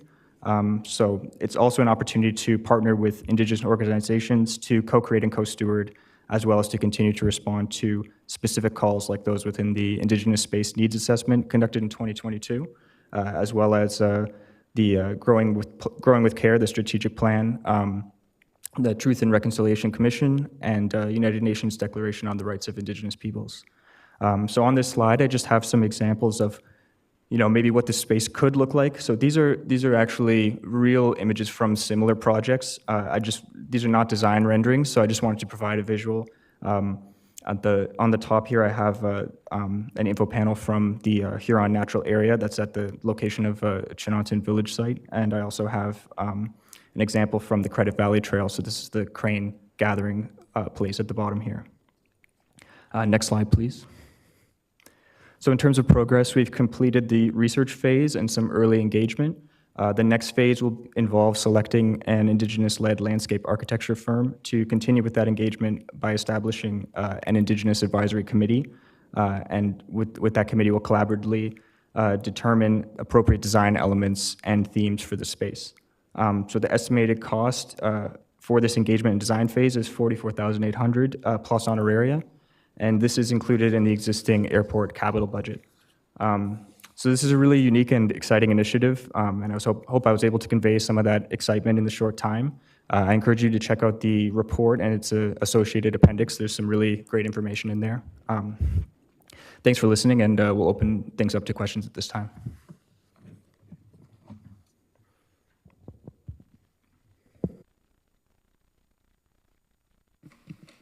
This is very exciting. Thank you so much. Councillor Hunick. Thank you, Chair. The reports and the appendices and the presentation was excellent, so thank you very much for that. I am a settler, so I asked this question humbly, but I'm fairly certain that generally speaking, settler land uses are generally different than Indigenous land uses, and so I was I'm surprised to learn that the landscape project would be taking place adjacent to the airport, where things might be loud, etc. And so I'm just wondering if you or Director Whitlow could clarify how much of a contradiction is this, or is this something truly desired by our Indigenous community, or yes, please help. Thank you, and I'll allow my colleague, the Director of Cultural Services, Julian Kingston, to answer this one. Thank you, through the chair. It's a little incongruous, I guess, to think about having flights come in over,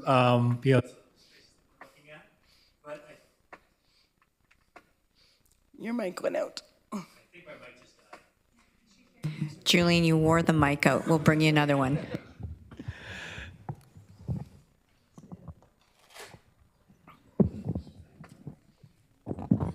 Thanks very much. But we have done extensive, we started on extensive consultation with Indigenous groups and First Nations on this. It's been very warmly received. We've had conversations and actual site visits with the Mississaugas of the Credit First Nation and with the Six Nations of the Grand River, and we've been consulting with their Indigenous groups as well. Once you get out to the site, a lot of it, of the current site is actually woodland already, and it's remarkably well sheltered. So it's not like you're constantly being interrupted by aircraft coming over. And the initial, the reason and the initial sort of inspiration for this project does come back to the archaeological work that's happened there and the proximity of the sites to the documented land, like 10,000 years of continuous occupation that lines up with some of these sites associated with the airport. So I think that helps to, part of what we want to do is have people really understand the connections to the landscape, and having it, with that documented history associated with it, I think actually helps a lot. Okay, thank you. Director Whitlow, would you have anything to add to that explanation as well, or?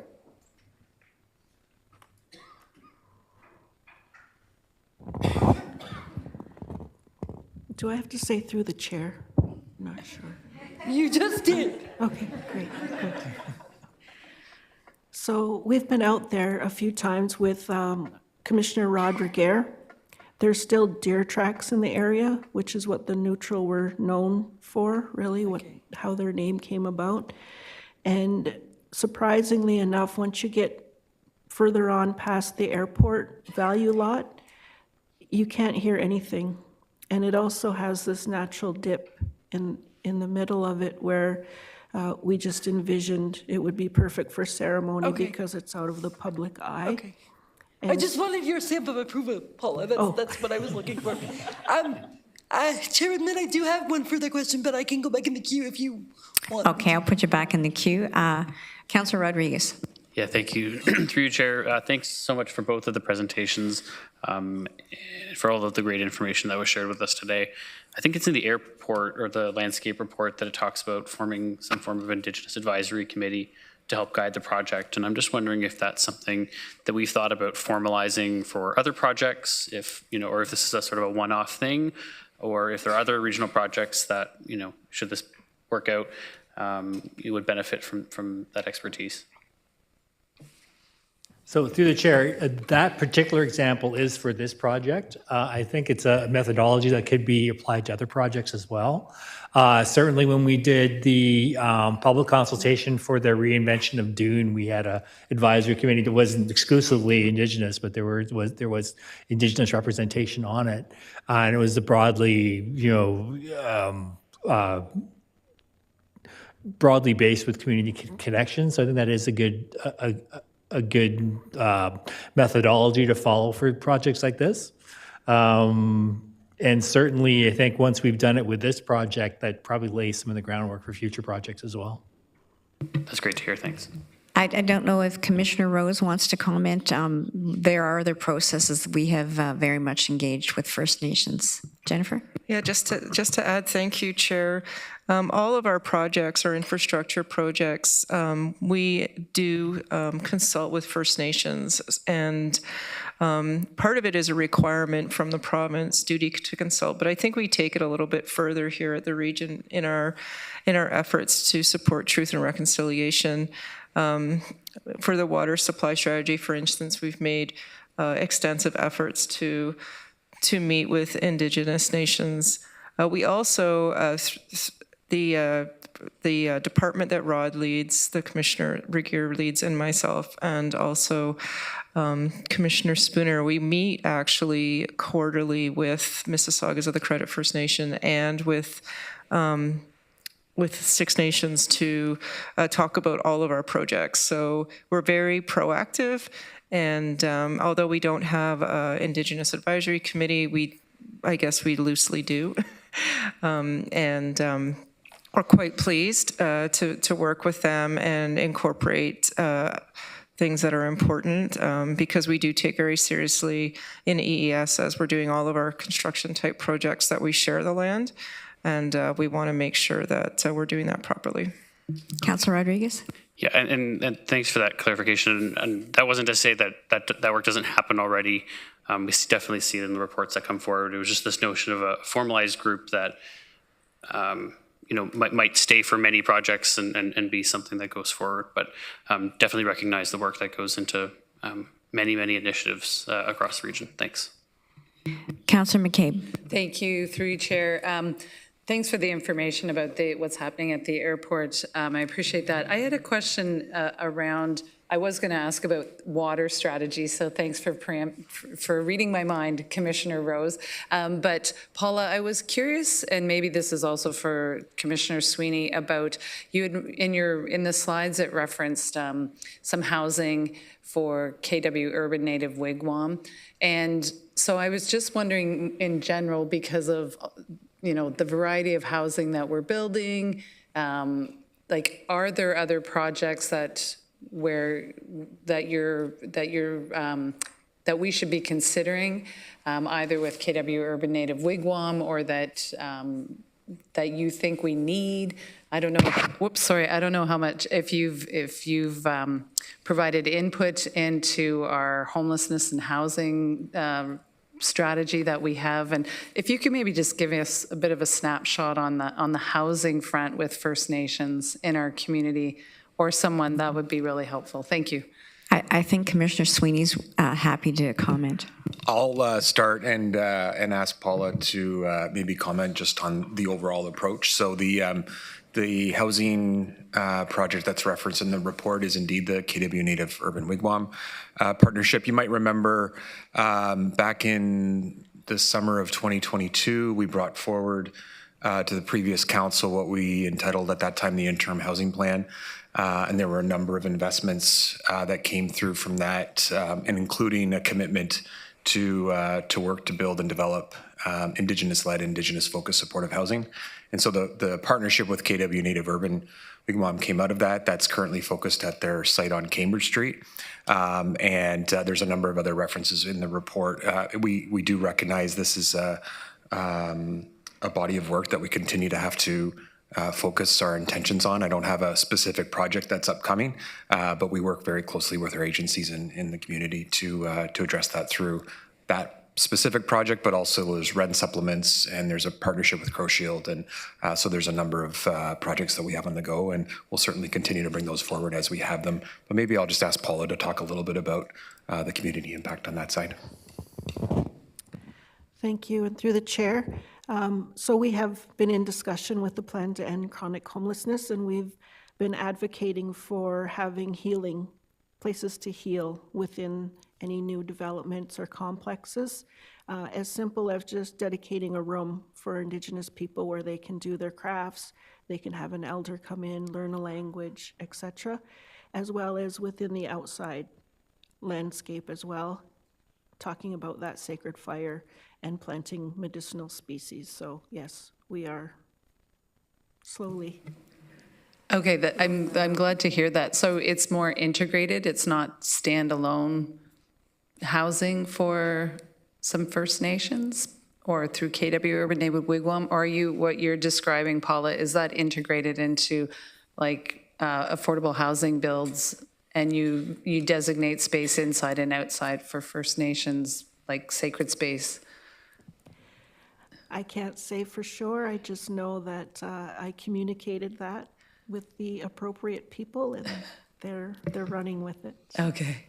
Yes, we listened to Paula.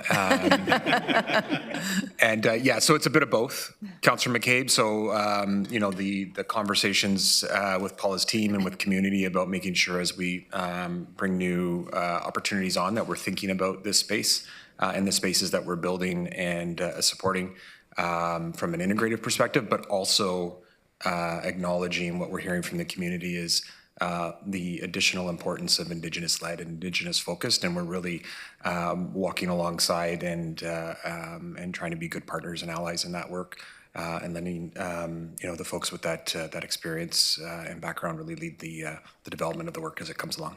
Okay, that's really good to hear. Thanks for doing that work. Councillor James.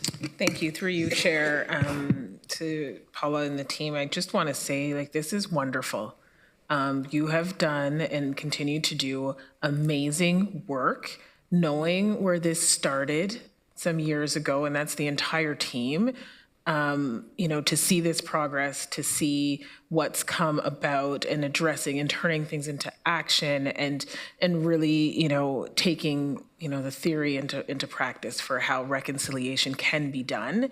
And I really want to emphasize that. Like, this is huge to me. This is really, really huge and significant for this region to show how far you all have come and we have come as a region around Indigenous history, truth and reconciliation, and working towards better outcomes and more inclusive community. So thank you all. I do have a question regarding the artifacts. So what's in this slideshow, this has been found locally. Will there be stories surrounding these, like from an educational perspective, just as part of awareness, education for the community? Thinking about those calls to you know, 94 calls to action, and education is a huge piece. How is that factored into all of this as you discover archaeological objects from the past? Thank you. I think ultimately the way that the artifacts will be interpreted, like I think it would be great if they were interpreted at the actual site, like through info panels, communicating some of, you know, sort of like you said, the stories that are connected with those things. But I can't say the specifics really, because I think that's something for the advisory committee to really kind of decide on what, you know, what sort of specific angle they'd like to look at. But there is a lot of opportunity for that. I'll just say there are a lot of ways we could look at that for sure. Perfect. That's all. Yeah, that's perfect opportunity for the education piece. Thank you very much. Councillor Hunick. Thank you again, Chair Redmond.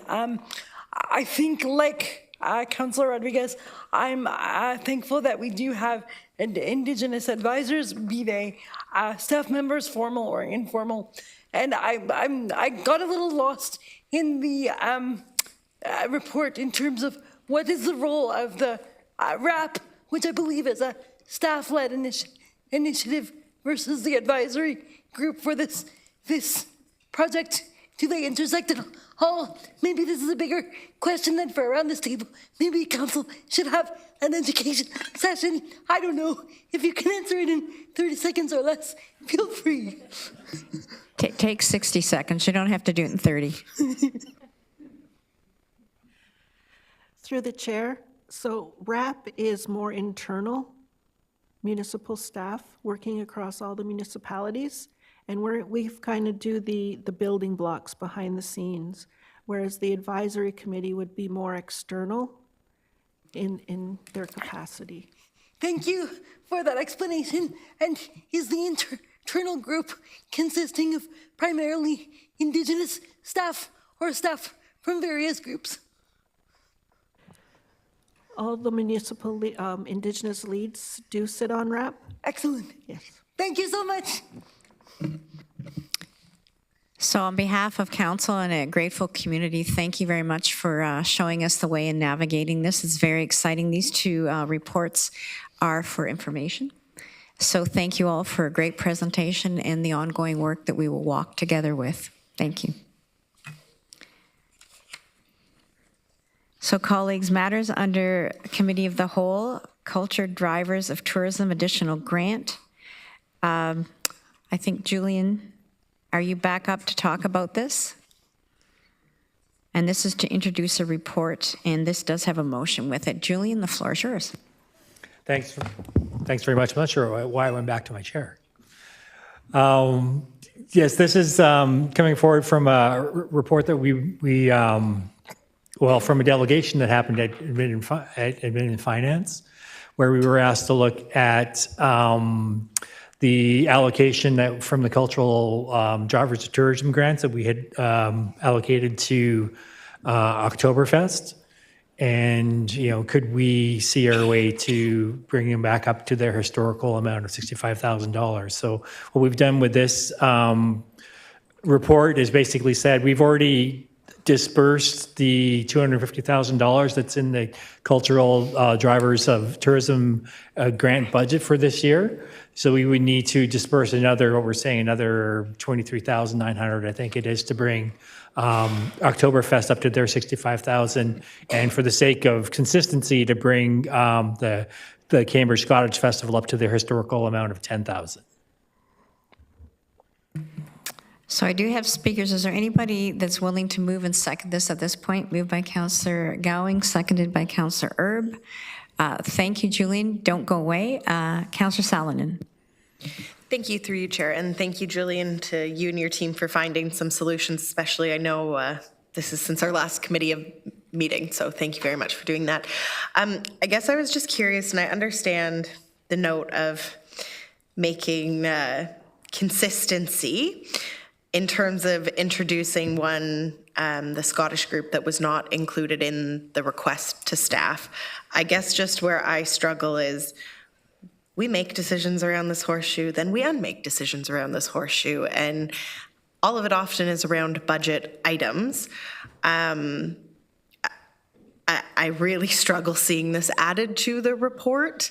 Not that I don't want to support the Cambridge Scottish Festival, but we have not, or at least I personally have not heard from them in terms of their funding changes. I'm really struggling with it, and I struggle with the general taxpayer of then adding something just to be consistent when I felt KW Oktoberfest came with a pretty unique case scenario, and I have none of that information regarding the Scottish group. So I guess I'd like to hear what my colleagues have to say about it, but I'd possibly be looking to move an amendment to go back to what that decision was. Julian, do you want to talk about the rationale, or have you sort of summed it up? Well, so it's a little bit of a history lesson, right? Because there were before the cultural drivers of tourism grants were established, there were annual grants of $10,000 to the Scottish Festival and $65,000 to Oktoberfest. It just so happens through the formula, that we've worked out that we use for the current grants, that the amount for the Scottish Festival is pretty close. I think it's about $1,200 is the difference between what they've got already and what they would be getting in addition. The attempt at consistency here is because it's sort of within the policy framework that if we were treating one of the organizations to keep them at their historical level, that we should do the same for the other. That's about it. Councillor Salonen? Thank you. So then are you saying that no other organization that we give a grant to that we've historically granted other than the Scottish Festival and Oktoberfest received any decrease in funding this year? I would have to check, actually, but I don't think we had other decreases, but I would literally have to go back and look. Okay, thank you. Councillor Gowing. Through the chair, one of the things that I was happy to see, and I know Councillor Solomon brought it up first, was to see the Cambridge Scottish Festival on this list, because I know after speaking with them, they were hurting for grants as well. And to your point, Councillor, there is a lot of festivals out there that did not receive any grants, and I know that I deal with one specifically that did not get it, but I won't bring it up here. However, Do you foresee any, and I'm kind of along the lines here, do you foresee any others that will come forward and say, hey, you did it here, why aren't I getting any? Julian? We haven't had other groups either object to their, we had 2 groups that applied for under this program. So we had 24 applications and we had 22 awardees from this. So we did the groups that weren't successful. We haven't had them delegate or question why they weren't successful for this. If we do go ahead and give Oktoberfest their traditional amount, then the only other group that would be in the same, kind of treated the same way would be the Cambridge Scottish Festival. Councillor Gowan? And again, I'm all for it. I'm just, setting this precedent might open the floodgates that we don't want opened. However, I am okay with adding the Scottish Festival because I know that they're needing it. So, Councillor Hunick. Thank you. Through the chair, do we know the level of Oktoberfest reserves currently? Through the chair, I hesitate to go by memory, but they do have we do have their financials. Their financials are on their website. They're publicly available. And I would say that they are financially sound. They're well set up. I couldn't tell you what their cash reserve is off the top of my head. I want to say $200 and some thousand, but I could be wrong. I struggle with this ask because we couldn't even award the full funding amount that the food bank was asking for the last couple of years. So as much as I love Oktoberfest and I know they do a lot of good in the community, I'm not sure I'm going to support this motion. Thank you, Councillor James. You did not ask to speak. I will take you off the list. Councillor Foxton. Thank you. I'm leaning towards Councillor Salomon's comments in that if they had come forward and requested, I think we would have looked at it again. But if we just start handing it out, that's opened the door to others to say, why aren't they re-looking at me? So I have a hard time with the Scottish Festival one. The food bank, we did actually give them more than what we did raise above to meet their criteria for last year and the year before, because we understood the drastic need. But this one, I didn't even know they needed the money. I've never seen us just hand over money to a group that hasn't come up and asked for it. So I find it a little bizarre. Thank you. Councillor Wolf. Through you, Madam Chair. Well, I'm not pleased with the criteria. Out of $250,000, there were several Cambridge groups that applied. 3 got funding. Our total funding, if we give the $10,000 to the Scottish Festival, is $10,350, I believe. We got $100 to Galt Jazz, which was frankly laughable. You know, they fill in this whole application, et cetera. And I know that it's supposed to be on hotel nights, et cetera, but we have, I think, 10 hotels in Cambridge, so there's money being generated. And and it's sort of the group saying how many hotel rooms they think it's generated, which I think is very difficult for them to tell, frankly. So I would let us look at the criteria, because again, we're just not having geographic equity in many of the things when we handing out money, not just the arts. All right, this is just one more example, but $250,000 and $10,350. So I have absolutely no problem with giving the Scottish Festival the $10,000, which is what, an increase of $1,200? I think, frankly, Cambridge is being neglected with this fund. Councillor Ravenovich.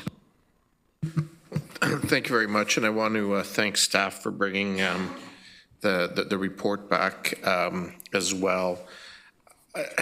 Listen, I do struggle with this as well, with this notion of somebody didn't ask for money, but we're going to just add it back into the pile as well. It's not certainly something that in 31 years of elected office I've ever quite experienced in terms of approaching it. Having said that, I will say that these community festivals and events are integral to creating a quality of life for the residents in our communities, and for both attracting people and talent and retaining that people and talent in our communities. And I may be so bold as to suggest that these volunteer-led organizations do this work at considerably less cost than we could ever do it ourselves, whether at the regional order of government or at the local order of government.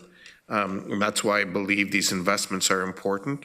As I said at the time when Oktoberfest was here at committee, we're seeing festivals across Canada that are shutting down or pausing, and that's really unfortunate, and something that I think we, if we have the ability to ensure that that doesn't happen, I think it's prudent for us to support these initiatives. But I do, I would ask Mr. Getsky to, from a staff policy point of view, take this under advisement for in the future when reports come back to council, that council gave direction to look at something. That doesn't mean to go and start adding other things into the mix, and perhaps staff can look at that in the future when they consider these kinds of circumstances. But I will support the recommendation in front of us today. CEO Getsky. Yeah, through you, Chair. So without belaboring the point, I think the objective was to find a little bit of consistency in the way that we apply. So again, the policy has a certain number of rules. We in the following kind of council's recommendations, right now we're unrolling these rules that are specific to the MAT funding that is the result of hotel nights. This will be reviewed in the second year of the next council mandate with the other all the other cultural grant streams. We were trying to find a little bit of consistency between, so Oktoberfest came to delegate, Cambridge Scottish Festival, they were just, they were given their allocation and they did not have they did not attempt to come and delegate. So we just compared historical allocations, and there were just two outliers in between the formula result and the two allocations. So we were trying to aim for something that's a little bit closer to policy as opposed to just an ad hoc decision, and that's a recommendation that we made. That said, we're in council's hands in terms of the attribution, and evidently, this is ultimately your decision. But we're trying to find a little bit of consistency in comparing historical allocations and the result of the MAT formula application. Councillor Leggett. Thank you, Madam Chair. Aside from all the comments about whether they came forward for money or not, I just want to talk about the Scottish Festival for a moment itself. It is a cultural event. It is part of the origins of the European settlement in Canada, and particularly in the Galt area of Cambridge. And if you've never been to it, it's pretty magical. If you're not a person who likes bagpipes, and there's many that don't, I can assure you you'll walk away having a greater appreciation following this event. Every branch of the service is there. They have their pipe and the bagpipe and their drums. There's little wee children who are just learning, who are part of that. The cadets are all there. police group is there. There are groups that come from the United States to perform. There are people who come from all over North America and from the British Empire, from Britain to attend this festival. We're very grateful that we have it in Cambridge, and we would not, it almost went under. It had to be taken over just a few years ago. It's a well-attended event in our community, and I would just hate to see them not to be able to succeed in this climate that we're in right now. And we're trying to promote in our community more tourism, and we're trying to do that in the whole region with Explore Waterloo. Currently, right now, that's something that we're working on, that we're putting our tax dollars towards. And this is one of those events that brings people to the community and makes it money well spent in other areas of our budget. So I am very supportive of people contributing money to this through the tax dollars and our decisions that we make as a council. Some people like to go to the orchestra and listen to them, but other people don't. They want to go outside. They want to smell the outdoor air and hear music outside in an outside environment rather than inside. It's not a rock concert. It's an event that all family members can attend. And the performers, it's really interesting to see. And it's not just the music. They have dancers as well. It's one of the sweetest things to see is the little boys and little girls carrying on the tradition. And actually, some of them aren't even of that culture. You know, they're from all over, all different skin colors and from all different parts of the world. But it's something they absolutely love to be part of. So I will support this, and I hope they continue to get funding from the region. So Councillor James, I have you on the list. Yeah, I'm on now. Thank you, through you, Chair. I think cultural drivers of tourism is important. Oktoberfest has been around. It is part of this community. It's ingrained in this community. I've participated. I've been invited to participate. I don't overly have any concerns with the Scottish Festival, although someone who was born and raised here, I've never been to the Scottish Festival, so maybe one year I'll get an invite to that. But I think we need to preserve our festivals as much as possible, and we're talking about things like equity when it comes to grants and geographical grants, and I just want to point out, Rhythm and Blues Festival that did receive some funding. If I were thinking about things from an equitable lens, I would say they deserve well more than the $190 or $250 I think that they got, being a festival that is promoting Caribbean, Black culture and heritage, which, in many years, I don't know if I've seen many others that are specific to inviting communities and that represent Black communities. So, we have to be very conscious when we're talking about things like equity, because it can be interpreted in many different ways. But I will support this. I thank you, staff, for finding an area and an avenue for this to work. But I am also conscious of the rabbit hole this could go down in terms of having multiple asks, and especially as we go into a budget time. Thank you. Councillor Shantz. Thank you. Through you, I probably just have a comment. I'm of two minds. One, I support the Scottish Festival and I support many of the festivals here, but like some of my colleagues have said, the direction was to bring a report on how to restore the funds to the historical funding level for Oktoberfest. And so I'm frustrated that this has turned into sort of a half-baked, let's make it even and a policy thing. I will support both, because I think they're both important and I understand the rationale and why you did it. I just think that maybe it could have been done, I don't know, in two parts. Look at Oktoberfest and say, well, there are these other these other festivals that also we should support. And whether the Scottish Festival is the only one or not, I'm not sure because I haven't looked at that. So I will support the recommendation because I understand where you were going with it, and I think they're both important. But it really wasn't following council's direction.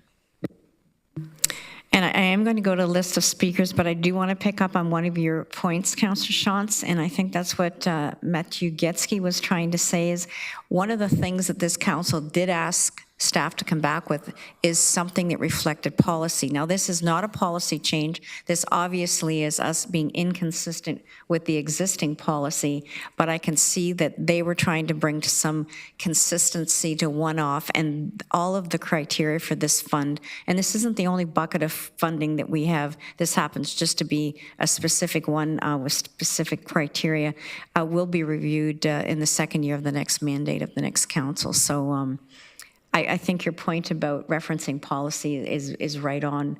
Whether or not this is what we expected to come back, I think that's what staff were trying to do. Councillor Salonen. Thank you, through you, Chair. I guess just to comment on your point, Chair, to be fair, the wording directly was bring back options on how to restore annual funds to the historical funding level of $65,000 for Oktoberfest, including the possibility of using regional portions of the MAT for this purpose in 2025. Not about policy, because I think there is a far bigger policy discussion that needs to continue to happen with this programming, as has been made very evident in this conversation and discussion. And frankly, I find it frustrating because now I'm going to bring forward a motion that politically I don't want to, because it doesn't look great, and it wouldn't have had to have been a decision had the direction been followed word for word. So I would like to bring forward an amendment that we look at restoring the Oktoberfest portion. I can provide the wording. I haven't typed it. Oh, okay. Oh, you have something. Okay, thank you. And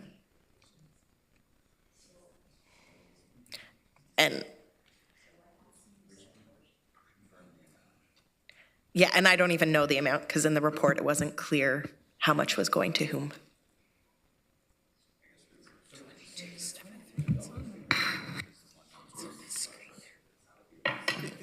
So based on the number, the 1,200 number that Mr. Kingston shared, that would be the amount going to KW Oktoberfest. So that would be the Scottish Festival removed from the motion. Thank you. And if I can just make a point on it, it's not that I don't value the Scottish Festival or Scottish heritage. In fact, I've joined the local Scottish country dancing group. But I really think that this is a particular organization who came forward, they brought a business plan, and they provided really rational information that I feel I can justify to taxpayers and the community as to why I would be making the decision to support this. But on principle, I can't support arbitrarily giving funding to groups that I've not heard from, that we've already funded as well, I think is the other key element. So I guess I'd be looking for a So you've put forward a motion. It needs to be read so we're all clear. Councillor Ravanovich? So just a point of order, and I'm not trying to be difficult, Councillor Salonen, because I understand it, but this is in effect a contrary motion to the other one, and I think what maybe Councillor Salonen's trying to do, and maybe would achieve the same thing, is to simply split it, and then people can vote for one and or the other. So I guess I was just, and I appreciate that you're trying to be helpful.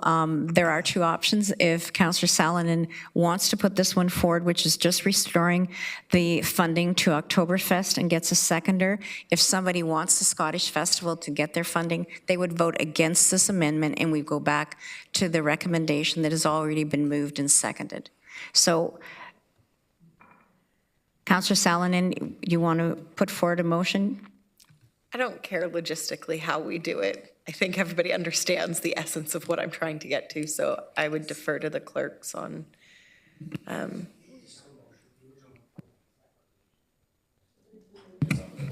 So Council, there is a motion on the floor. That motion is the staff recommendation, which includes funding for both.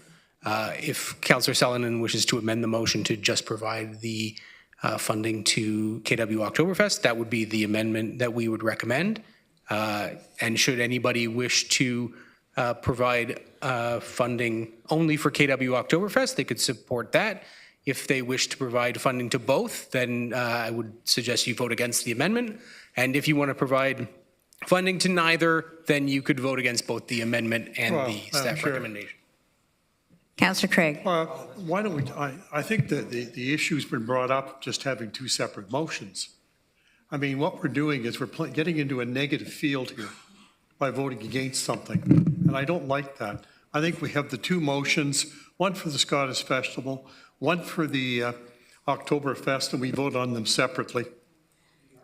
So, Councillor Craig, let's make it a positive thing, okay? Well, I think it will be positive. I don't think anyone's going to vote against both motions, and I would have to tell you there is a motion on the floor.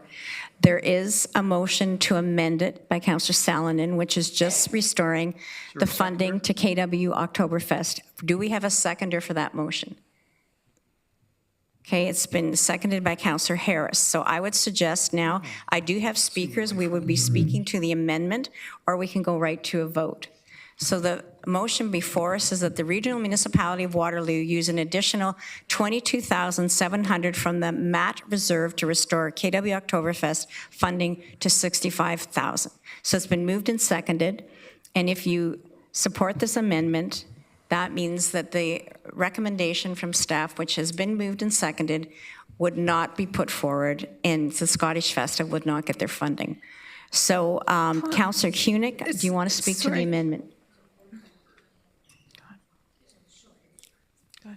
Councillor Hunick, do you want to speak to the amendment? Yes, okay. I do. If we do not choose to support the amendment, Oktoberfest will still get regional funding, right? It will just be reduced by how much, Julian? Well, through the chair, if you can do the math with me, currently Oktoberfest has $42,180. Okay. And so we would make the difference between that and the $65,000. I'm not going to do that math in my head, but if you've got a calculator on your phone, I'm sure you could.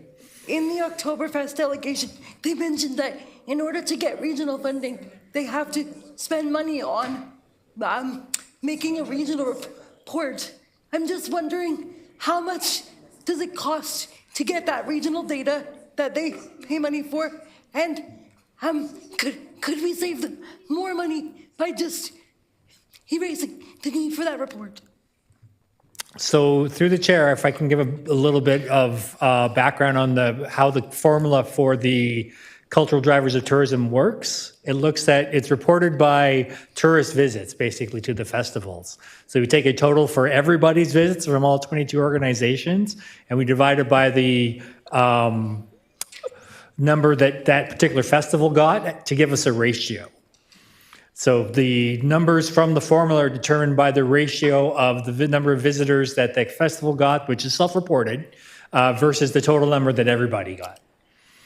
So Oktoberfest has reported that it costs them money to make that report.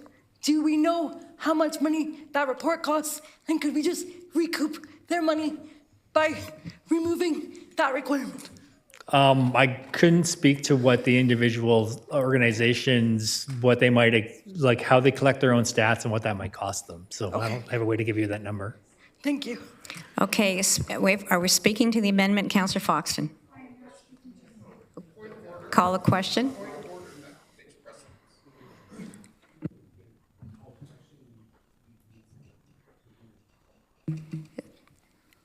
So, Councillor Foxton? I am not speaking to the amendment. Do you want to call the question? I'll call the question. Okay. We need a motion. Councillor Vranovich. Madam Chair, in all due respect, the way that this is being proposed right now as an amendment is actually creating an opposite motion to the original one that's on the floor. And the concern is, if I want to support both, okay, I'm being told that I have to vote no to this, and yet I want to support this.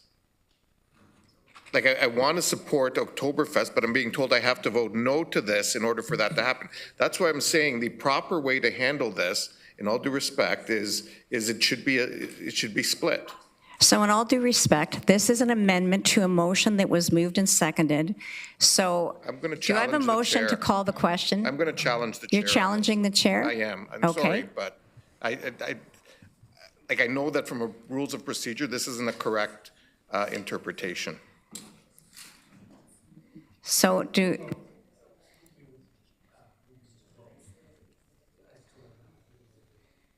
okay, so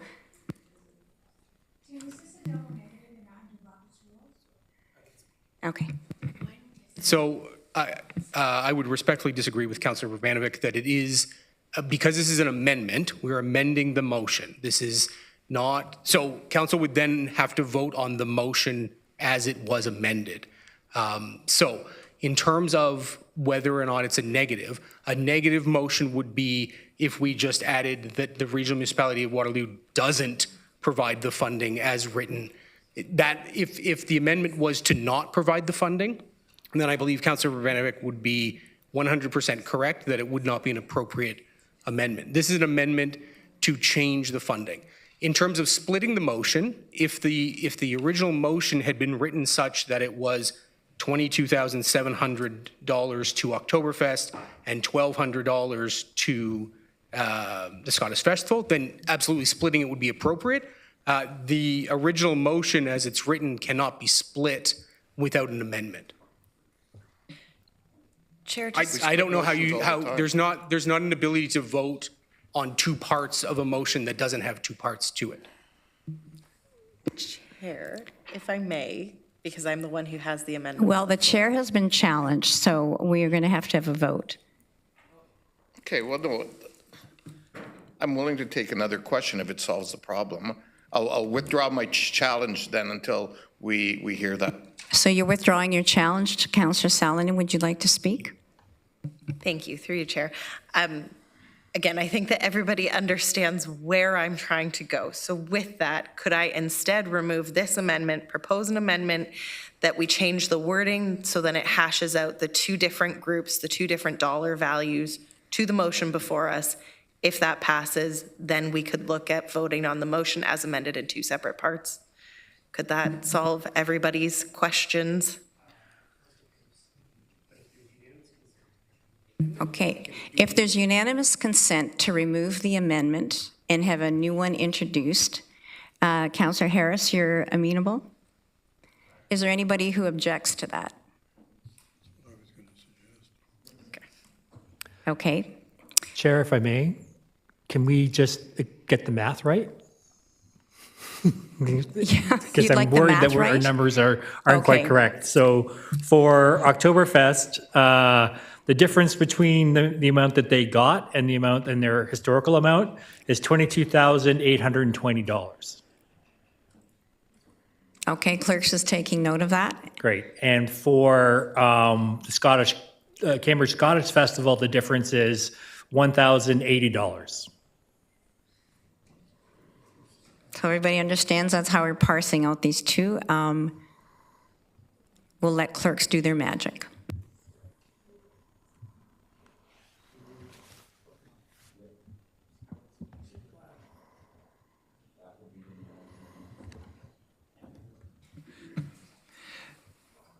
Madam Chair, just a question. If we were to withdraw the amendments and simply go back to the original motion and vote on that and see where that falls, and if it's carried, it's carried. If it's not, then we deal with another motion. But does it simplify things just to go back to the original motion?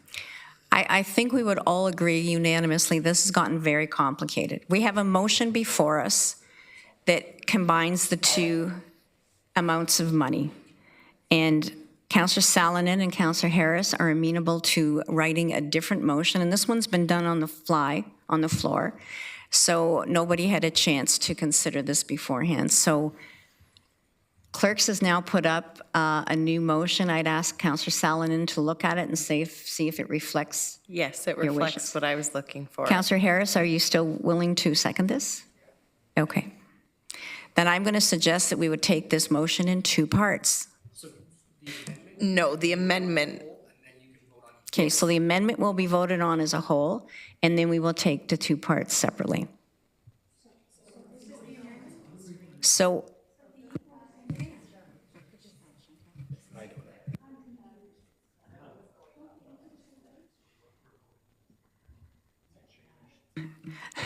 you're pushing. Councillor Salonen? I just wanted to give clarity. So the motion that I put before, okay, Councillor Foxton, this is partly answering the question that you're currently asking our colleagues. I've put this motion before, this amendment to the motion. This amendment right now does not change the motion in structure of what, so if that is what you want to support, that's fine. It's changing the wording so then it can be dealt with in two different votes, if it passes. Councillor Wolf. Put your mic on. Is she splitting this motion? Is that what she's saying? If this amendment passes, Which is both fundings. which I will read, then we will take it in two parts. And if you want to support the main motion, you wouldn't support this amendment. It doesn't make sense, but anyway. Just defeat it then. That's all. If this passes, they're both funded. Yes. Well, no. I'll let the clerk speak. So through the chair, a reminder to council that this is just an amendment at this point. So you're amending the motion that's on the floor to read this way. Then council can split the motion into two separate votes, in which case both could pass, neither could pass, or one or the other could pass. But at this point, the issue that is on the floor is whether or not council wants to amend it so it can be split into two votes. Yeah. Nothing passes. Should this pass, council still has to decide whether or not the funding is actually going to be offered.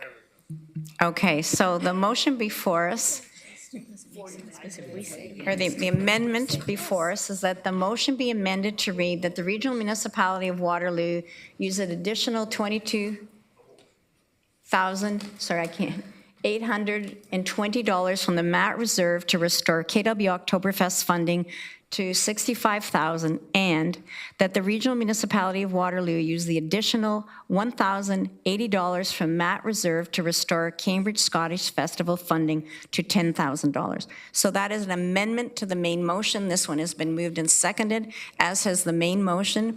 So I'm going to call the question.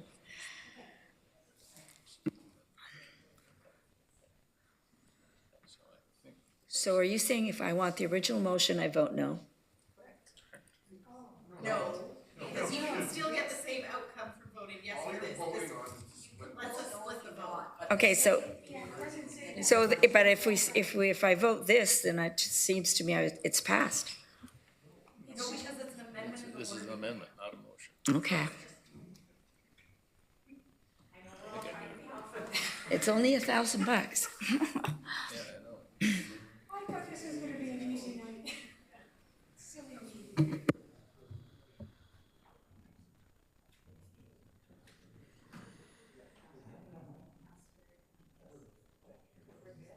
So it is carried, colleagues. So now we're back to an amended motion, and it's in two parts. Does council want these two broken apart and taken in two parts? I'm assuming that was, some of us don't, but that was the whole intent of the amendment. So I'm going to suggest that I need the amended motion back up. Yeah. We're going to deal with Oktoberfest first.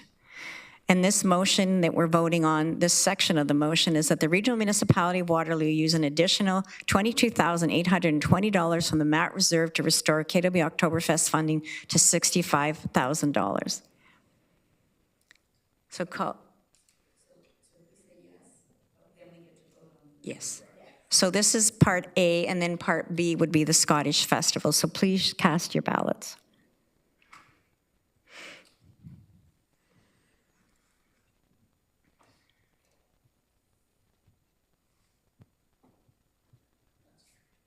Colleagues, that is carried. We will now go to the second part of that motion.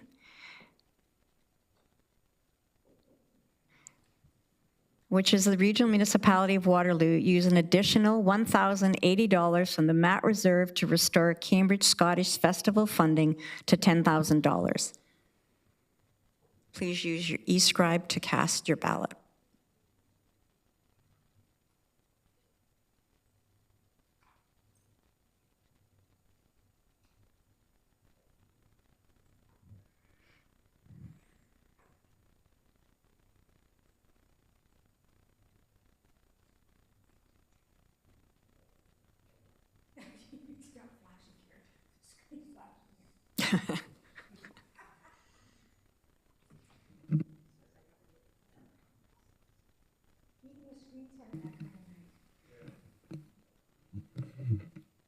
So colleagues, that is carried.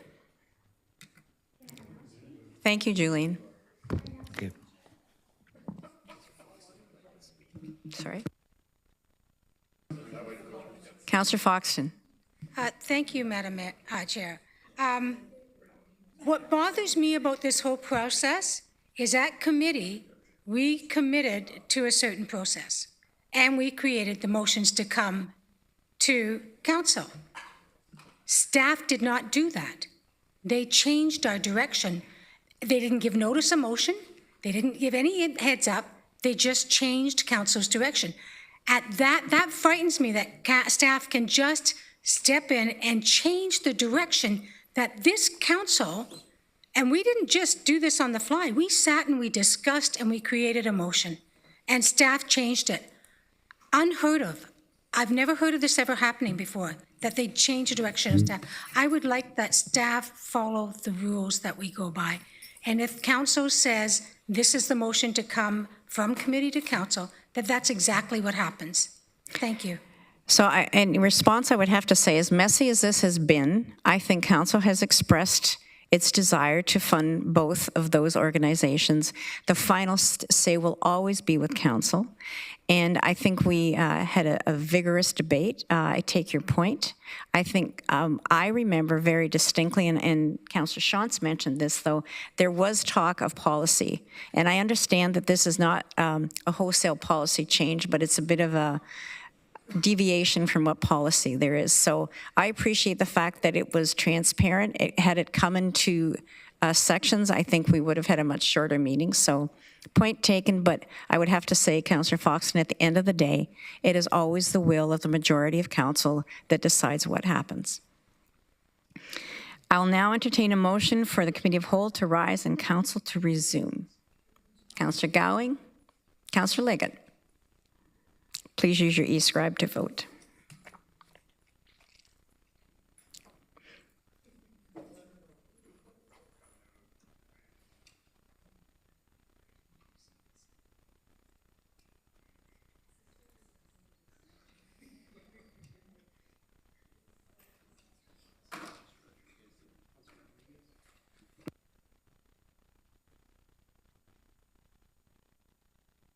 Colleagues, that is carried. We now need a motion to adopt proceedings of the Committee of the Whole. If I give a mover and a second, moved by Councillor Saladin, seconded by Councillor Shantz. Please use your e-scribe to that council adopt the proceedings of Committee of the Whole.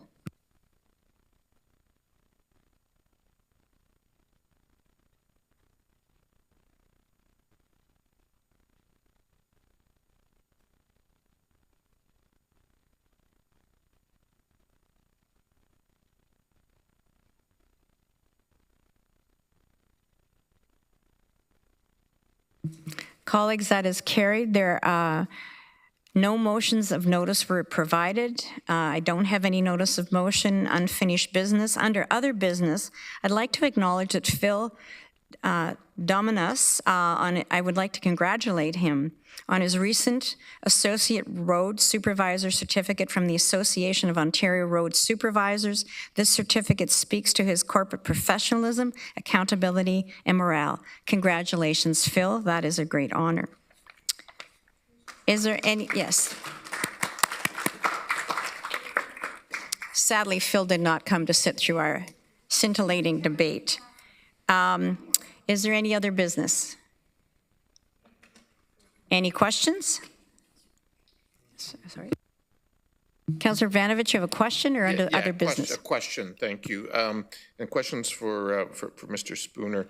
I've had some concerns expressed from residents around garbage bins at various transit stops. So two issues. One is they're overflowing and not getting emptied regularly enough. I don't know what standard we put in place when we reinstated that, but that's a concern. And secondly, a request. Pioneer Plaza is a very busy location, particularly with Conestoga College nearby, and there is no bin there, and there's a request for one to be there through, especially during the winter months. So if I can leave that with you, please. Councillor James. Thank you, through you, Chair. I just want to thank staff for the work on the Homer Watson block line pilot, the speed bumps there. I have heard overwhelming support from community about that, about the changes. Yes, there's been a few complaints, as always, but overwhelmingly. But I also want to say I did get an email from an individual today who is a crossing guard there to help the students that go to St. Mary's Cross, and he said that there has been a significant decrease in speeds and improved safety for those pedestrians and children and families crossing. So I just wanted to report back. I've been hearing good things about that, and thank you for the work on that and the signage there. And yes, it can be a little bit of a crash out, or if your car is too low, but slow down. It is working, and thank you so much. Thank you for that. I'll now entertain a motion to enact the bylaws first, second, and third readings. This is bylaw 21.1 to 21.6. Councillor Saladin, you're moving it. Councillor Craig is seconding it. Please use your e-scribe to vote.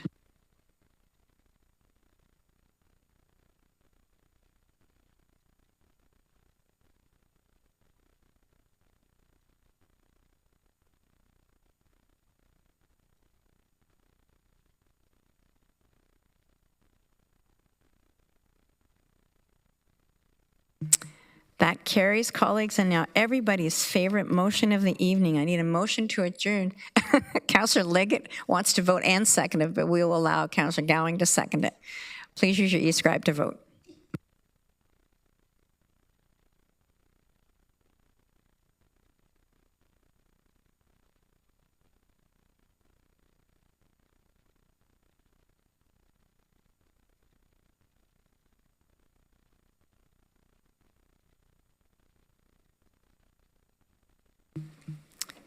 That is unanimously carried. Colleagues, have a great evening.